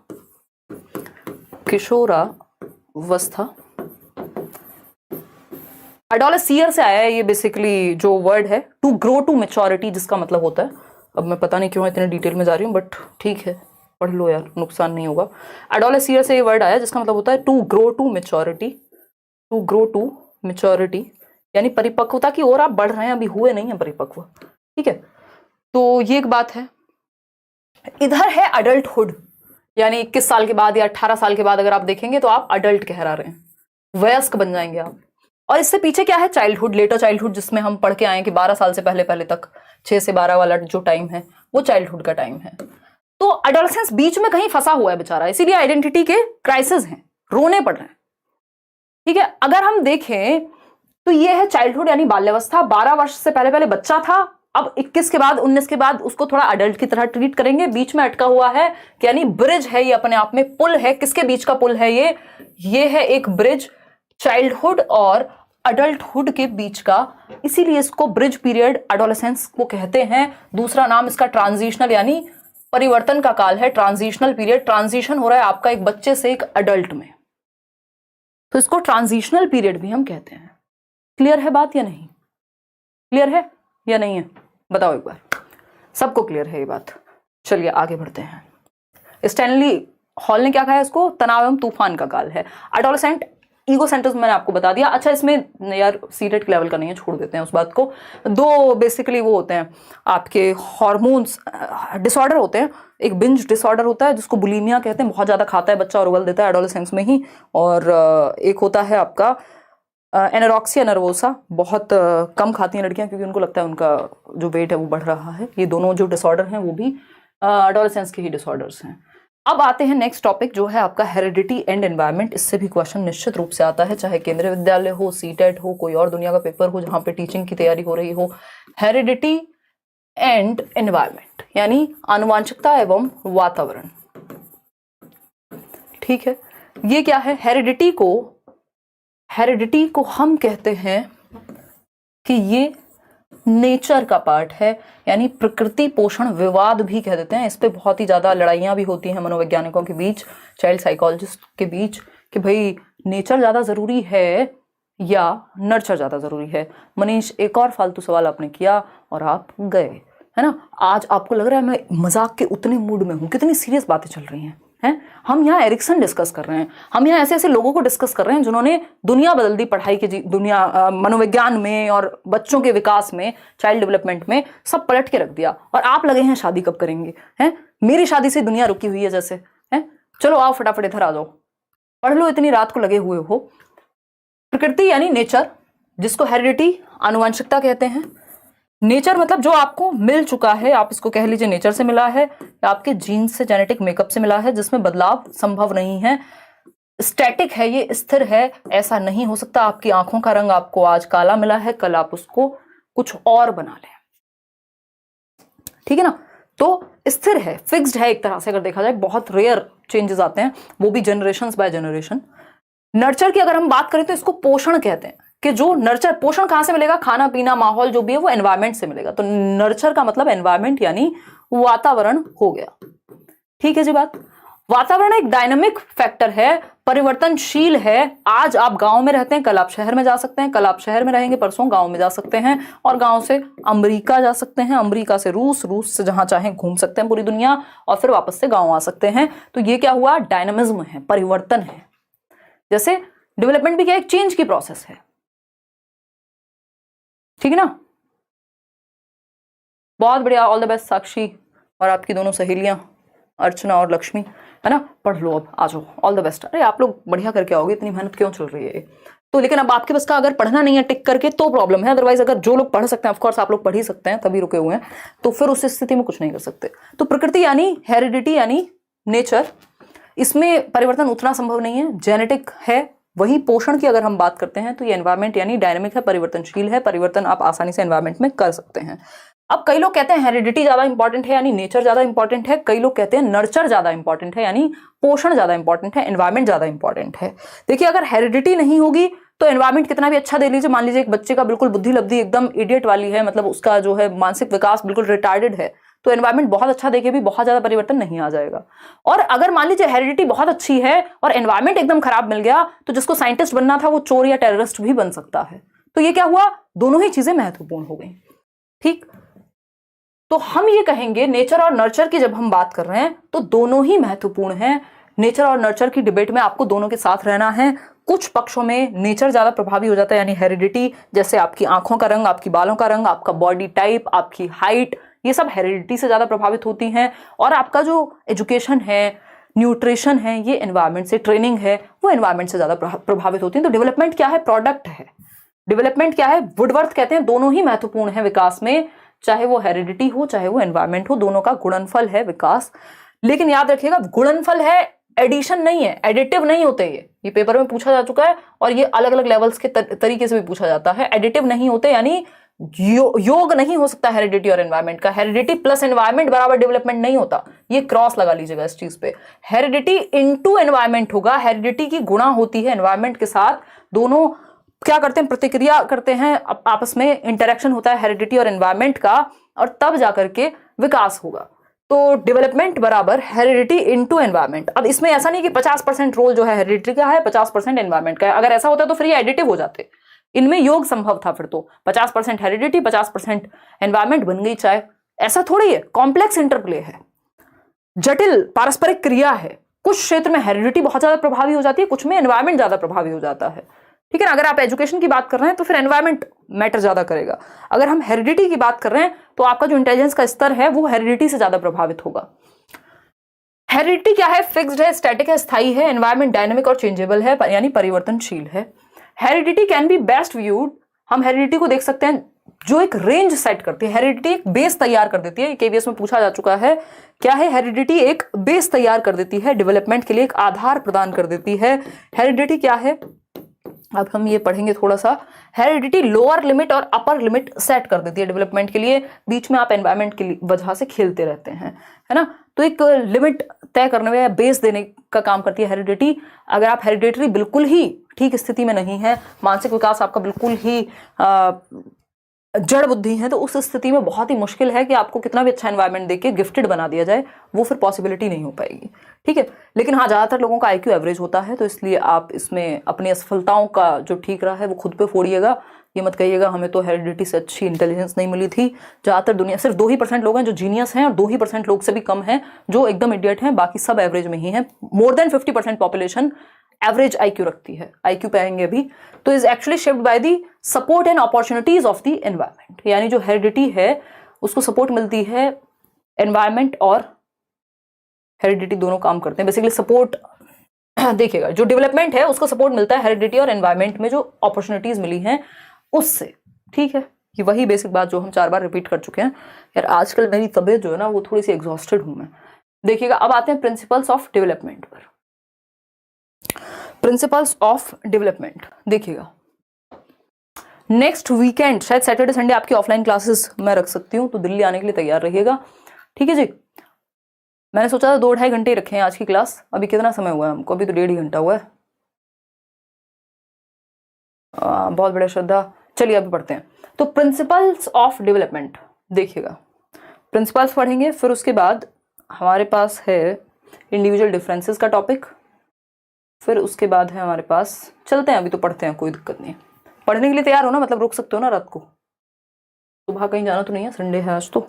देखिएगा, संडे रात को हो जाएगा। प्रिंसिपल्स ऑफ डेवलपमेंट देखिएगा, यानी विकास के सिद्धांत देखिएगा एक बार। विकास के सिद्धांत है, यहाँ से भी एक क्वेश्चन आपका हर हालत में ही आता है और लगभग हर एक एग्जाम में आता है। यस, पढ़ सकते हैं अभी तो। ईवीएस के नोट्स भी मिलेंगे।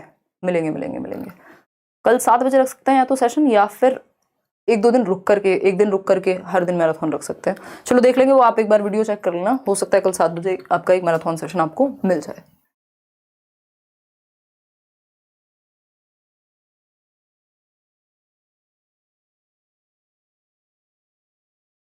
चलिए बहुत बढ़िया, अभी तो जगे हुए हैं आप। प्रिंसिपल्स ऑफ डेवलपमेंट यानी विकास का सिद्धांत। प्रिंसिपल्स ऑफ डेवलपमेंट, विकास के सिद्धांत, यानी विकास क्या है? एक यूनिवर्सल या ब्रॉड प्रक्रिया है, एक बहुत बड़ी प्रक्रिया है। तो इसको समझने के लिए कुछ सिद्धांत बनाए गए कि इसको बेहतर तरीके से समझें, इसलिए कुछ रूल्स बना लो। जैसे ह्यूमन नेचर क्या है, बड़ा कॉम्प्लेक्स सा है, तो समाज में क्या किया यार, तमीज से रहने के लिए कुछ रूल्स बना लो।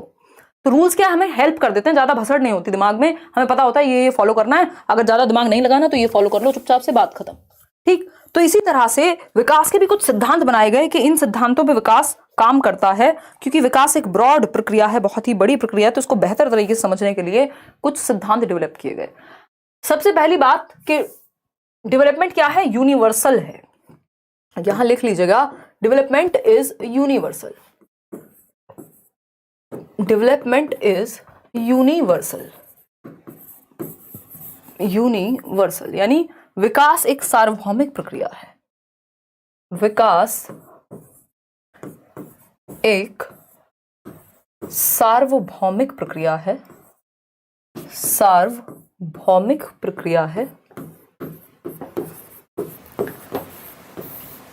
यानी पूरी दुनिया में, चाहे आप एशिया में रहते हो, यानी आप भारत के बच्चे हैं, आप पाकिस्तान के बच्चे हैं, आप श्रीलंका के बच्चे हैं, या आप अमेरिका के बच्चे हैं, आप कजाकिस्तान के बच्चे हैं, आप रशिया के बच्चे हैं, आप कनाडा में रहने वाले एक बच्चे हैं, मतलब दुनिया के सारे बच्चों में विकास की जो प्रक्रिया है वो लगभग सेम तरीके से काम करती है।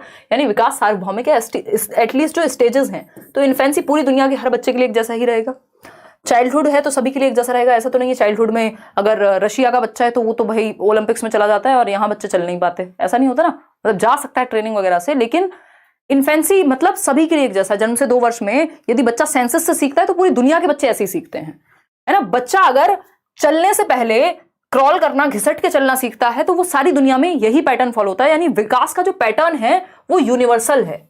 ठीक, विकास का पैटर्न यूनिवर्सल है सभी के लिए, लेकिन रेट डिफरेंट है। याद रखिएगा, दर भिन्न है। 2 सेम एज के बच्चे भी अलग अलग तरह से एक्टिविटी कर सकते हैं।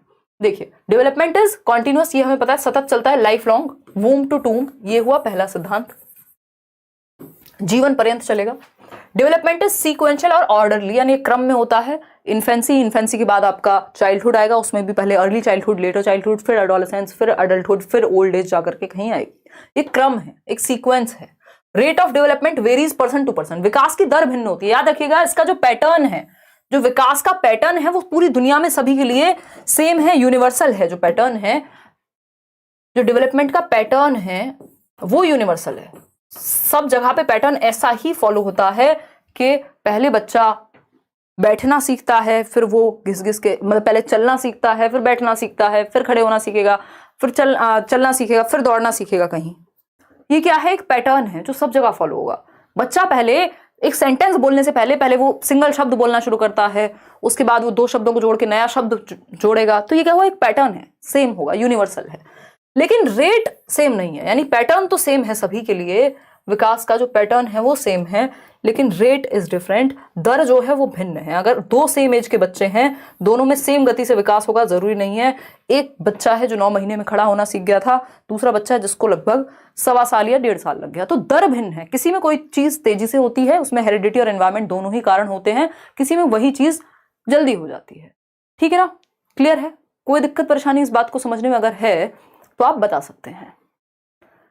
क्लियर है ना? चलिए, तो रेट इज डिफरेंट, याद रखिएगा, ये बहुत इसमें कंफ्यूजन होती है। रेट डिफरेंट है, दर जो है वो भिन्न है, पेस जो है वो भिन्न है। भाषा बदल दे उससे कोई फर्क नहीं पड़ता, है ना। पेस डिफरेंट हो सकता है, लेकिन स्टेजेस सेम है, पैटर्न सेम है, पूरी दुनिया के लिए यूनिवर्सल है, सार्वभौमिक है। ये छोटी छोटी बातें हैं जो आपको बड़े बड़े नंबर बचाएंगी। ठीक, आगे बढ़ते हैं। डेवलपमेंट जो है वो प्रोसीड करता है जनरल टू स्पेसिफिक, सामान्य से विशिष्ट की ओर जाता है विकास। सामान्य से विशिष्ट की ओर जाता है। पहले बच्चा जनरल एक्टिविटीज करता है, यानी हाथ पांव पूरे शरीर से रोएगा भी तो, या अगर किसी सामान को पकड़ना है, बॉल पकड़ाओगे ना, वो ऐसे पकड़ेगा पूरे हाथों का यूज करके, पूरी आर्म्स का यूज करके। बाद में तो आप ऐसे कैच कर लेते हैं। ये क्या हुआ, स्पेसिफिक एक्टिविटी। पहले पेन पूरे हाथ से पकड़ रहे थे, अभी आप सिर्फ एक फिंगर और थंब का यूज करके पकड़ लेते हैं, तो इसी को सामान्य से विशिष्ट कहेंगे। Growth and development is a product of heredity and environment, यानी विकास किसका गुणनफल है, आनुवांशिकता और वातावरण का। हम जो भी हैं, तीसरा फैक्टर ही नहीं है, या तो हमें एनवायरमेंट से मिला होगा या हेरिडिटी, या इन दोनों का इंटरेक्शन होगा। ठीक है ना, ऐसा नहीं हो सकता आपकी जो भी इंटेलिजेंस का स्तर है या तो एनवायरमेंट या तो हेरिडिटी, कोई और तीसरी चीज तो है नहीं, इन दोनों का ही प्रोडक्ट है।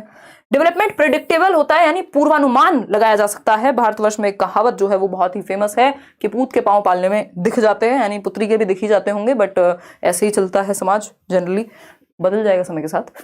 तो ये क्या हुआ कि मतलब आप बच्चे को, इसका कुल मिला के अर्थ ये है कि आप बचपन में ही देख सकते हैं जो उसकी एक्टिविटीज है, उस आधार पे आप अनुमान लगा सकते हैं कि विकास ये इस तरह की स्थिति में या इस चीज में ज्यादा इंटरेस्ट रखता है तो उसको इधर भेज सकते हैं।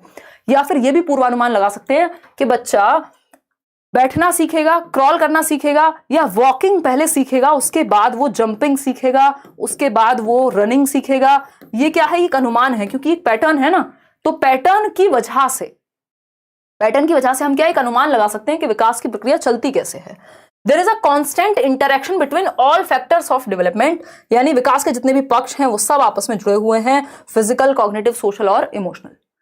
क्लियर है कि नहीं है ये बता दीजिए, फिर हम बढ़ जाएंगे आगे। अच्छा, एक डायरेक्शन जो है प्रिंसिपल का, वो प्रिंसिपल ऑफ डायरेक्शन जो है वो बहुत ही महत्वपूर्ण है।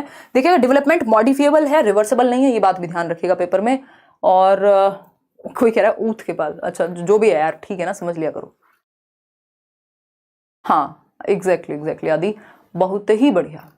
देखिएगा, अगर हम बात करते हैं यहाँ पे प्रिंसिपल ऑफ डायरेक्शन की, तो प्रिंसिपल ऑफ डायरेक्शन क्या कहता है भाई, दिशा का सिद्धांत है, यानी विकास की एक दिशा होती है जिसको फॉलो करता है वो। इसमें दो सिद्धांत हैं दिशा में, एक है सेफेलोकॉर्डल यानी सिरोध पदोन्मुखी या लंबवत या लॉन्गिट्यूडिनल विकास, इसको हम कहते हैं। लॉन्गिट्यूड समझते हैं ना, लंबवत, जब आप गणित में पढ़ते होंगे एक लॉन्गिट्यूड होता होगा जिसको हम लंब बोलते थे ना, और ये एक बेस होता था, फिर हाइपोटेन्यूज होती थी, कर्ण जिसको बोलते थे। तो ये क्या है, लंबवत मतलब स्ट्रेट, टॉप टू डाउन, ठीक है ना, टॉप टू डाउनवर्ड्स चलेगा, हेड टू टो जाएगी, विकास की एक दिशा है जिसको हम सेफेलोकॉर्डल, सेफेल का मतलब है खोपड़ी, कॉर्डल मतलब जो आप नीचे की तरफ जुड़ा हुआ हिस्सा है। तो पहले बच्चा अपना सर संभालना यानी अपनी गर्दन संभालना सीखेगा, और जन्म के समय भी आप देखते हैं सर का ही भार ज्यादा है, तो पहले सर विकसित होगा, फिर आप गर्दन संभालना सीखते हैं, फिर नीचे के पार्ट पे कंट्रोल आता है, फिर खड़े होना सीखते हैं, फिर जाकर के चलना सीखते हैं। तो हेड टू टो यानी सर से पैर की ओर, पैर के अंगूठे, टो का मतलब यहां हो गया सर से पैर की ओर विकास की दिशा जाती है, यानी मैं कहूं इसको टॉप टू डाउनवर्ड्स, लॉन्गिट्यूडिनल लंबवत कह सकते हैं इसको हम, सेफेलोकॉर्डल, सेफेल यानी खोपड़ी से, ठीक, गर्दन संभाली, फिर धीरे धीरे टॉर्सो पे कंट्रोल आएगा। अब आते हैं प्रॉक्सिमो डिस्टल, दूसरी दिशा है प्रॉक्सिमो डिस्टल, नियर टू फार यानी केंद्र से बाहर, पेरिफेरी, पेरिफेरी मतलब centre, proximity, proximo distal, distal का मतलब है फार, तो नियर टू फार यानी समीप से दूर की ओर। समीप क्या है, आपका हार्ट, आपकी स्पाइनल कॉर्ड जो सेंटर है आपकी बॉडी का वो समीप है, और उससे बाहर की ओर कंट्रोल आता है, आपके इन शोल्डर्स पर, या मैं कहूं इसके बाद आपकी आर्म्स पर कंट्रोल आता है, आर्म्स के बाद आपका हाथों पर कंट्रोल आता है, हाथों के बाद आपका उंगलियों पर कंट्रोल आता है। ये है near to far, centre to periphery, केंद्र से बाहर की ओर या सीमाओं की ओर, पेरिफेरी। इसी को आप ग्रॉस टू फाइन भी कह सकते हो, मतलब एग्जैक्टली नहीं, बट पेपर में general to specific, gross to fine इसी से जोड़ के दे दिया जाता है कि बच्चा है, पहले वो पूरे हाथ से पेन उठाता था, अब वो 2 उंगलियों से उठा लेगा, तो ये क्या है, प्रॉक्सिमो डिस्टल है। ठीक है, इतनी बात क्लियर है। पहले आपकी स्पाइनल कॉर्ड डेवलप होती है, आपका हार्ट डेवलप होता है, आपका बॉडी का सेंटर डेवलप होता है, ये सारी चीजें इसी में आती हैं। इसको ध्यान जरूर रखिएगा। सेफेल का मतलब ही है खोपड़ी, तो हेड टू टो तो यानी स्रोत पदोन्मुखी, सेफेलोकॉर्डल, प्रॉक्सिमो डिस्टल यानी near to far, centre to periphery, केंद्र से बाहर की ओर। अब आते हैं व्यक्तिगत विभिन्नताएं, इस पे भी कई क्वेश्चन देखने को मिलते हैं। इंडिविजुअल डिफरेंसेस, लग नहीं रहा आज इंटेलिजेंस हम कर पाएंगे, कल थोड़ा जल्दी क्लास शुरू करेंगे, कम से कम भी 7 बजे से, और ताकि 10 बजे तक भी अगर लेनी हो तो 3 घंटे के करीब हम सेशन रख पाएं, क्योंकि अगर पूरा सिलेबस इतने डिटेल में समझना है तो समय लगेगा अच्छा खासा, है ना। देखिएगा, व्यक्तिगत विभिन्नताओं का आधार, basis of individual differences. Individual differences क्या हैं? क्या कोई भी 2 लोग बिल्कुल एक जैसे हो सकते हैं? नहीं हो सकते, नहीं तो रॉबर्ट्स बन जाएंगे, है ना, चिट्टी बन जाएंगे फिर वो। ठीक है, चिट्टी भी एक जैसा नहीं रहा था, खैर बाद में, आज मैं चिट्टी की जान को आई हुई हूँ। ठीक, तो बेसिकली चिट्टी वो मूवी है ना, रोबो, याद अगर किसी ने ना देखी हो, कोई अलग यूनिवर्स में रहता हो तो ये क्या हुआ, रॉबर्ट्स बन जाएंगे अगर हमें इंडिविजुअल डिफरेंसेस नहीं होंगे, व्यक्तिगत विभिन्नताएं नहीं होंगी। बोला जाता है वन साइज फिट्स ऑल जैसा कुछ नहीं होता, यानी आप एक टी शर्ट लाइए, मान लीजिए एक साइज की, मीडियम साइज की, क्या वो सबको फिट आ जाएगी? नहीं आएगी। ऐसे ही मनुष्य भी हैं। आपने एक और चीज सुनी होगी जनरल कहावत में कि 5 उंगलियां भी एक जैसी नहीं होती हाथ की। इसका मतलब इनमें भी इंडिविजुअल डिफरेंसेस हैं, है ना, व्यक्तिगत विभिन्नताएं हैं। अगर आप ट्विंस भी हैं, अगर आप दोनों एक साथ भी पैदा हुए हैं, अगर आप 2 भाई बहन हैं या भाई भाई हैं, है ना, या 2 बहनें बहनें हैं, तो तब भी आपके अंदर अंतर पाए जाएंगे, आपके टेम्परामेंट में, आपके नजरिए में, आपके एटीट्यूड में, आपके एप्टीट्यूड में, बहुत सारी चीजों में। ठीक है ना? तो कोई भी 2 लोग, जैसे हमारा थंब इंप्रेशन एक नहीं होता, वैसे ही कोई भी 2 लोग पूरी तरह से एक नहीं होते। कुछ चीजें सेम होती हैं, कुछ चीजें डिफरेंट होती हैं, इसी से डाइवर्सिटी क्रिएट होती है। अदरवाइज हम कहते हैं भारत विभिन्नताओं का देश है, यूनिटी इन डाइवर्सिटी। अगर सब एक जैसे हो जाएंगे मजा नहीं आएगा। सोचो एक और व्यक्ति है आपके ही जैसा, एकदम कोई रिलेशनशिप में नहीं आएगा, कोई गर्लफ्रेंड बॉयफ्रेंड का चक्कर नहीं है, सब एक ही जैसे हैं, कोई मजा नहीं आता, कोई वैरायटी नहीं है, कोई रंग नहीं है ना। थोड़ा कुछ तो आप दोस्त को कुछ बोल रहे हैं, वो आपको 2 टॉन्ट मारे, फिर तो जाके मजा आता है ना। एक व्यक्ति है जो आसानी से नाराज हो जाता है, दूसरा है जो आसानी से नाराज नहीं होता, तीसरा है जो स्पोर्ट्स में बहुत अच्छा है, चौथा है जो फिलॉसफी में बहुत अच्छा है। तो इससे रंग भरते हैं नेचर में। तो इंडिविजुअल डिफरेंसेस क्या है? एकदम नेचुरल हैं, और ये सिर्फ हम में, ह्यूमंस में नहीं, जानवरों में भी पाए जाएंगे, पेड़ों में भी पाए जाएंगे, लगभग हर स्पीसीज में पाए जाते हैं। जितनी भी प्रजातियां हैं, जितनी भी दुनिया भर में जितनी भी चीजें हैं, वहां पर पाई जाएंगे इंडिविजुअल डिफरेंसेस। इंडिविजुअल डिफरेंसेस का आधार क्या है? किस किस वजह से हम अलग होते हैं? हमारे बुद्धि के स्तर में अलग होते हैं। अगर हम बच्चों की बात करें, सारे बच्चे एक जैसे नहीं हो सकते। अगर क्लास में 30 बच्चे बैठे हुए सब एक जैसे होंगे? नहीं, होने भी नहीं चाहिए। ठीक है ना? तो अगर हम बात कर रहे हैं इंटेलिजेंस की, बुद्धि की, तो उस केस में जो इंटेलिजेंस है या बुद्धि है, उसमें अलग अलग होते हैं। एकदम सेम आईक्यू नहीं होता सबका, थोड़ा थोड़ा अंतर कुछ ना कुछ होता रहेगा, बुद्धि का स्तर अलग होगा। इंटरेस्ट सबका, अगर आईक्यू भी सेम है फिर भी क्या होगा? इंटरेस्ट हो सकता है मुझे मनोविज्ञान में इंटरेस्ट आ रहा हो, आपको गणित में आ रहा हो, किसी तीसरे को म्यूजिक में आ रहा हो। तो हर बच्चे का इंटरेस्ट भी अलग होगा। किसी को स्पोर्ट्स में आ रहा हो तो आपको बच्चे के इंटरेस्ट को पहचानना है। वैल्यूज में, मूल्यों में, हो सकता है मेरे लिए झूठ बोलना बहुत बड़ी बात हो, किसी के लिए नहीं हो। तो ये क्या हुआ? मूल्यों का भी अंतर हो गया। तो सबके मूल्य या वैल्यूज अलग हैं। एप्टीट्यूड में, अभिक्षमता जिसको हम कहते हैं, एप्टीट्यूड क्या है? आपकी किसी स्किल को एक्वायर करने की क्षमता, your ability to acquire a skill. Skill को एक्वायर करने की क्षमता, यानी आप टीचर बनना चाहते हैं बट आप समझा तो आप खुद को भी नहीं पा रहे हैं जीवन में, किसी और को तो जब समझाएं, है ना। तो ये क्या हुआ? नंबर बहुत अच्छे ले आते हैं लेकिन, तो आप में क्या नहीं हुआ? टीचिंग एप्टीट्यूड की कमी है। कुछ हद तक ट्रेनिंग वगैरह देके डेवलप किया जा सकता है, बट ऐसा नहीं हो सकता कि आउट ऑफ द ब्लू अचानक से बिल्कुल नहीं था आप में कोई एप्टीट्यूड किसी चीज को करने का और आप करने लग गए। तो एप्टीट्यूड की अगर हम बात कर रहे हैं तो किसी स्किल को एक्वायर करने का एप्टीट्यूड, अगर हम देखें तो एप्टीट्यूड टेस्ट भी होते हैं बहुत सारे जो डेवलप्ड नेशंस हैं, कि आप देखना चाह रहे हैं कि आपके बच्चे में क्या एप्टीट्यूड है, किस तरफ वो बेहतर करेगा। यदि उसको ट्रेनिंग वगैरह दिलाई जाए, अगर वो स्पोर्ट्स में अच्छा है, यदि वो भाषा में अच्छा है तो उसको उस तरफ भेजें। अगर वो स्पोर्ट्स में अच्छा है तो उसको स्पोर्ट्स अकेडमी में डालें। अगर वो म्यूजिक में अच्छा है तो उसको उस तरफ लेकर के जाएं। तो आपके अंदर किसी स्किल को एक्वायर करने की क्षमता। एटीट्यूड दूसरा एक वर्ड है जिसको हम अभिवृत्ति कह देते हैं।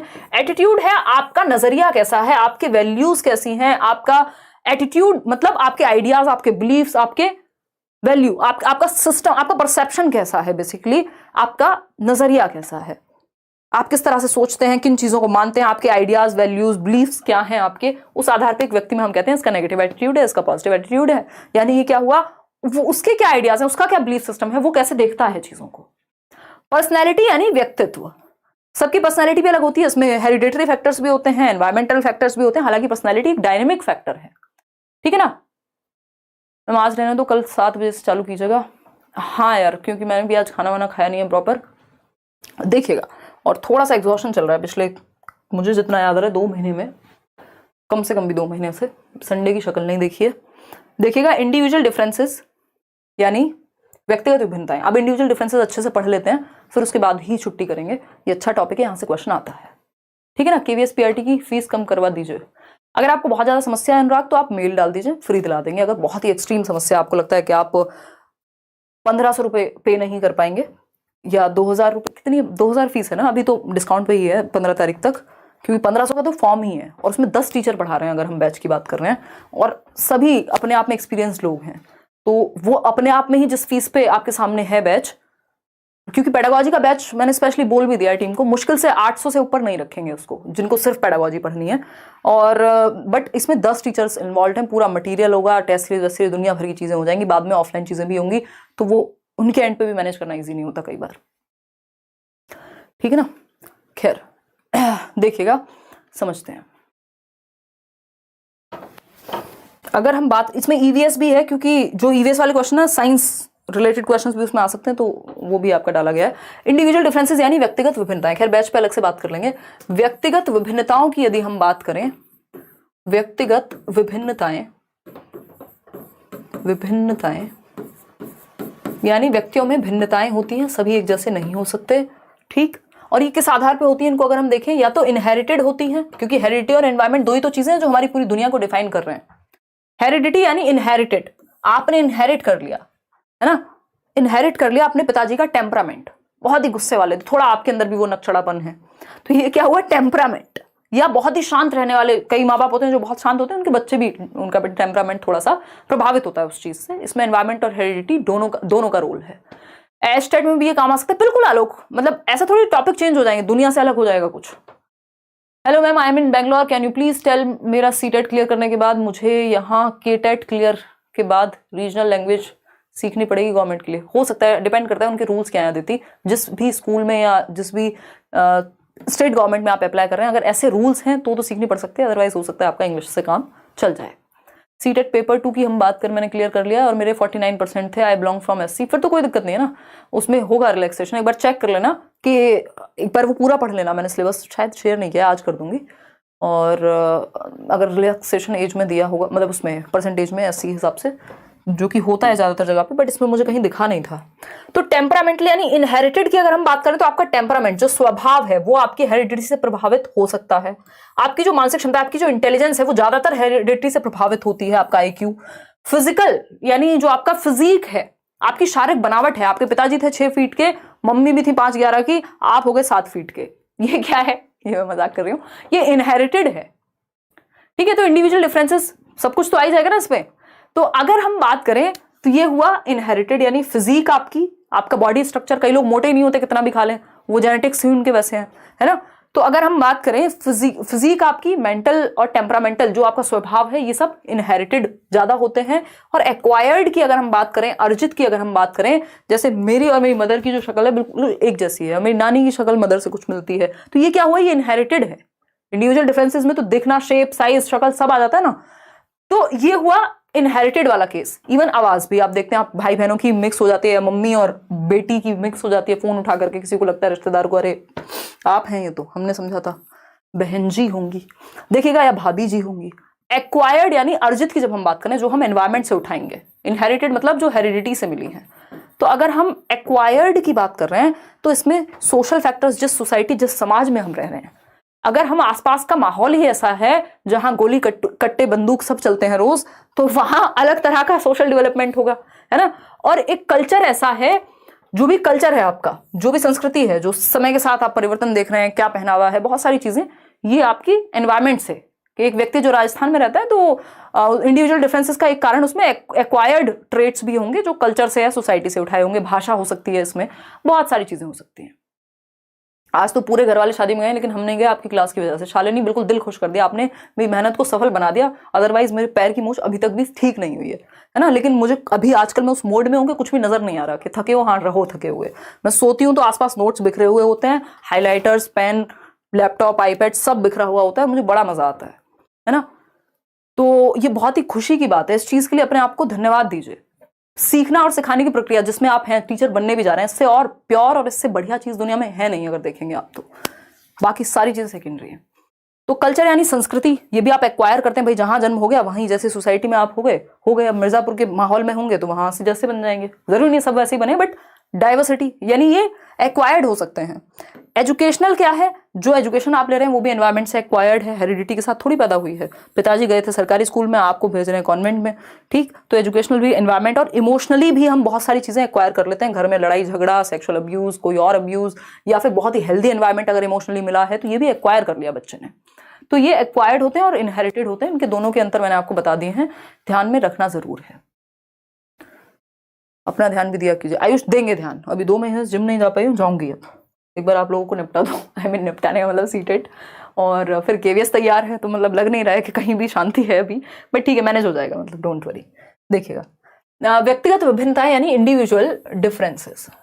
देखिए, इंडिविजुअल डिफरेंसेस दुनिया की प्रत्येक प्रजाति में पाए जाते हैं, कोई भी प्रजाति एक जैसी नहीं होती, सब में अंतर होते हैं। बंदर भी हैं अगर दो तो वो बिल्कुल एक जैसे नहीं होंगे, अगर दिखते भी एक जैसे होंगे तब भी अंदर तो कोई ना कोई अंतर पाया जाएगा।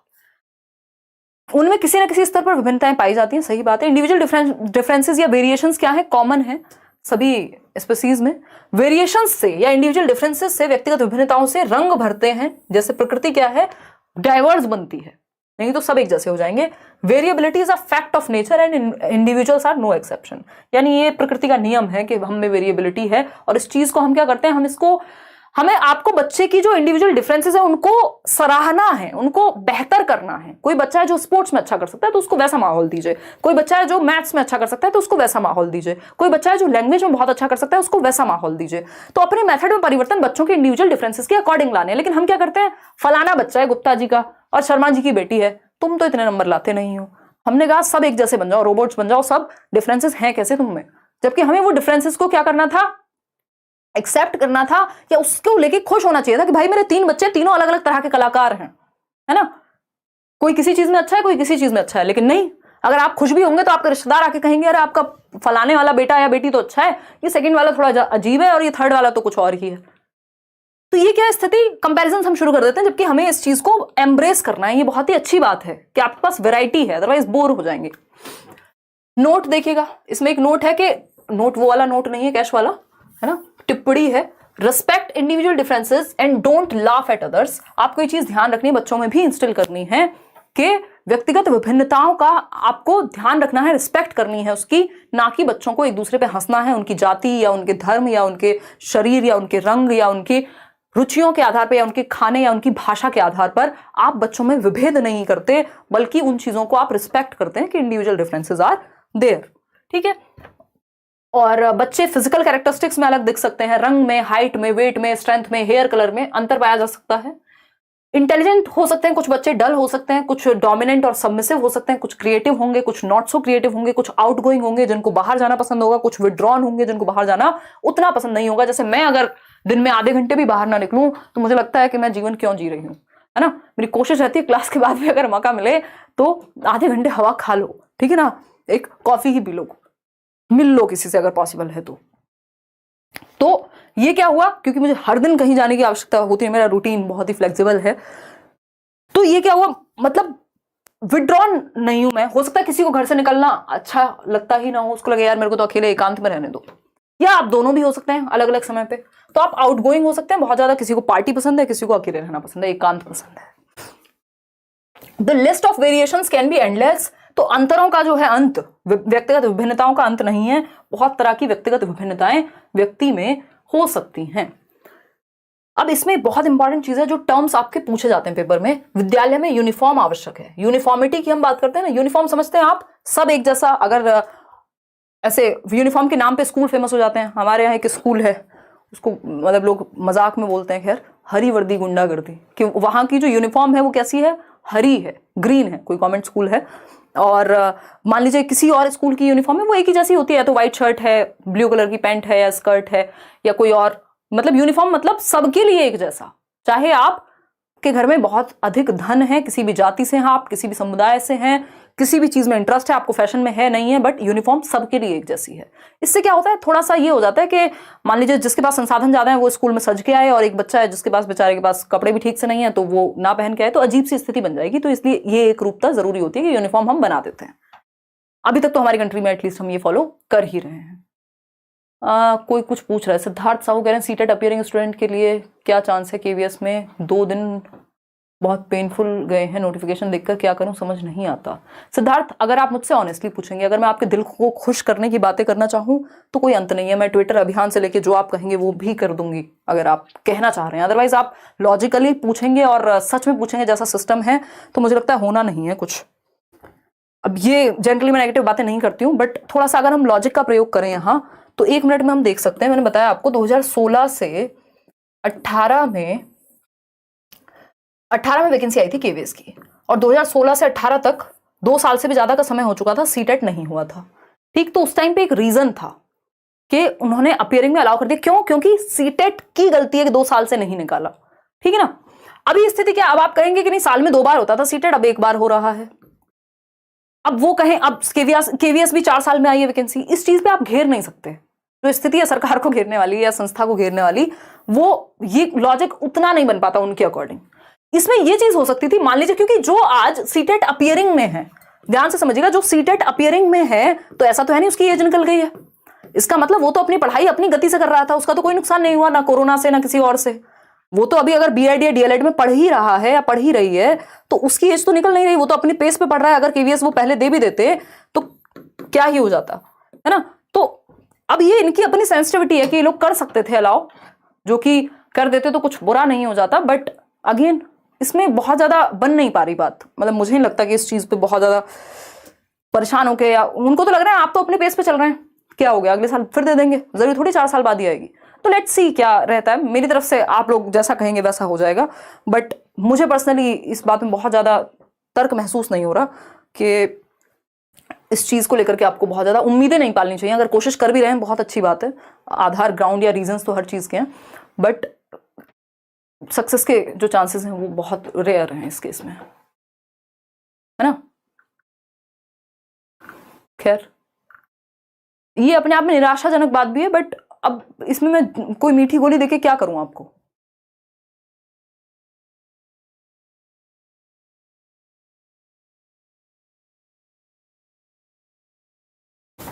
देखिएगा फटाफट से, अगर हम बात कर रहे हैं यहाँ पे, हर चीज तो यहाँ मसला बन जाती है। बीएड वाला देख लो, अभी तक लटके हुए हैं, पता नहीं कब तक क्या होने वाला है। तो यूनिफॉर्म स्कूल में तो आवश्यक है, लेकिन आपकी टीचिंग मेथड में यूनिफॉर्म की आवश्यकता नहीं है। यूनिफॉर्मिटी की टीचिंग टेक्निक आपकी डिफरेंशिएटेड होनी चाहिए, यूनिफॉर्म नहीं होनी चाहिए।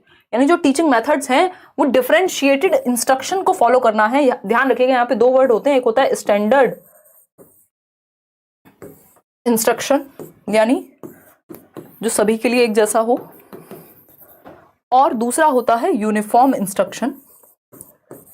यूनिफॉर्म इंस्ट्रक्शन केवीएस की वैकेंसी आएगी 1-2 साल में, या फिर डीट प्लस बी की आएगी, या और भी जगह आपका ये सुपर टेट भी निकल सकता है, बट अभी इस पे निराश होने से बनेगी नहीं बात। स्टैंडर्ड और यूनिफॉर्म इंस्ट्रक्शन, इनको दोनों को ही हटा दीजिएगा, सबके लिए एक तरीका नहीं। इंस्ट्रक्शन कैसी होनी चाहिए चाइल्ड सेंटर्ड एजुकेशन में या इंडिविजुअल डिफरेंसेस का ध्यान रखने के लिए? डिफरेंशिएटेड इंस्ट्रक्शन, यानी विभेदी अनुदेशन। विभेदी अनुदेशन यानी डिफरेंट बच्चों की नीड के अकॉर्डिंग आप इंस्ट्रक्शन प्लान कर रहे हैं, आप अपने अनुदेशन में विभेदीकरण ला रहे हैं, अंतर ला रहे हैं। आपके मेथड में अंतर हो तो कोई दिक्कत नहीं है, क्योंकि आप अलग अलग बच्चे की नीड के अकॉर्डिंग, उसके इंटरेस्ट के अकॉर्डिंग अपने मेथड में परिवर्तन कर रहे हैं। इसी को डिफरेंशिएटेड इंस्ट्रक्शन कहते हैं। ठीक है या नहीं है बात? बिल्कुल ठीक है ये बात। तो डिफरेंशिएटेड इंस्ट्रक्शन का यानी विभेदी अनुदेशन का पालन करना है, अपने टीचिंग टेक्निक में अंतर या बच्चों की रुचि के अनुसार चेंजेस लाते रहना है, अलग अलग तरह के एग्जाम्पल, अलग अलग तरह के टीचिंग लर्निंग मटेरियल्स।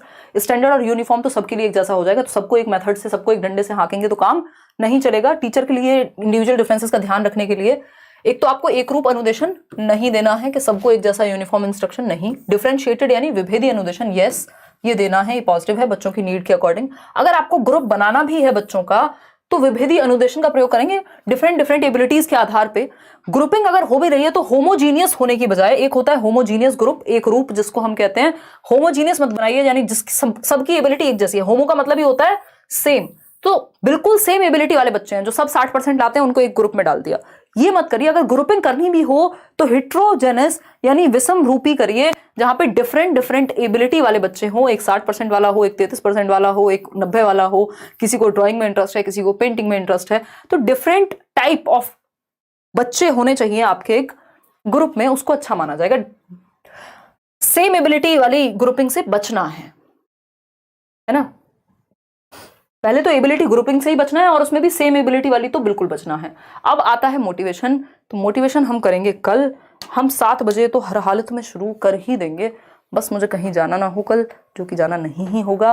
आज के लिए इतना ही रखेंगे, कोई और बात हो तो बता दीजिए, है ना। हिंदी कंटेंट ज़्यादा ऐड हुआ है सेशन में, थैंक यू।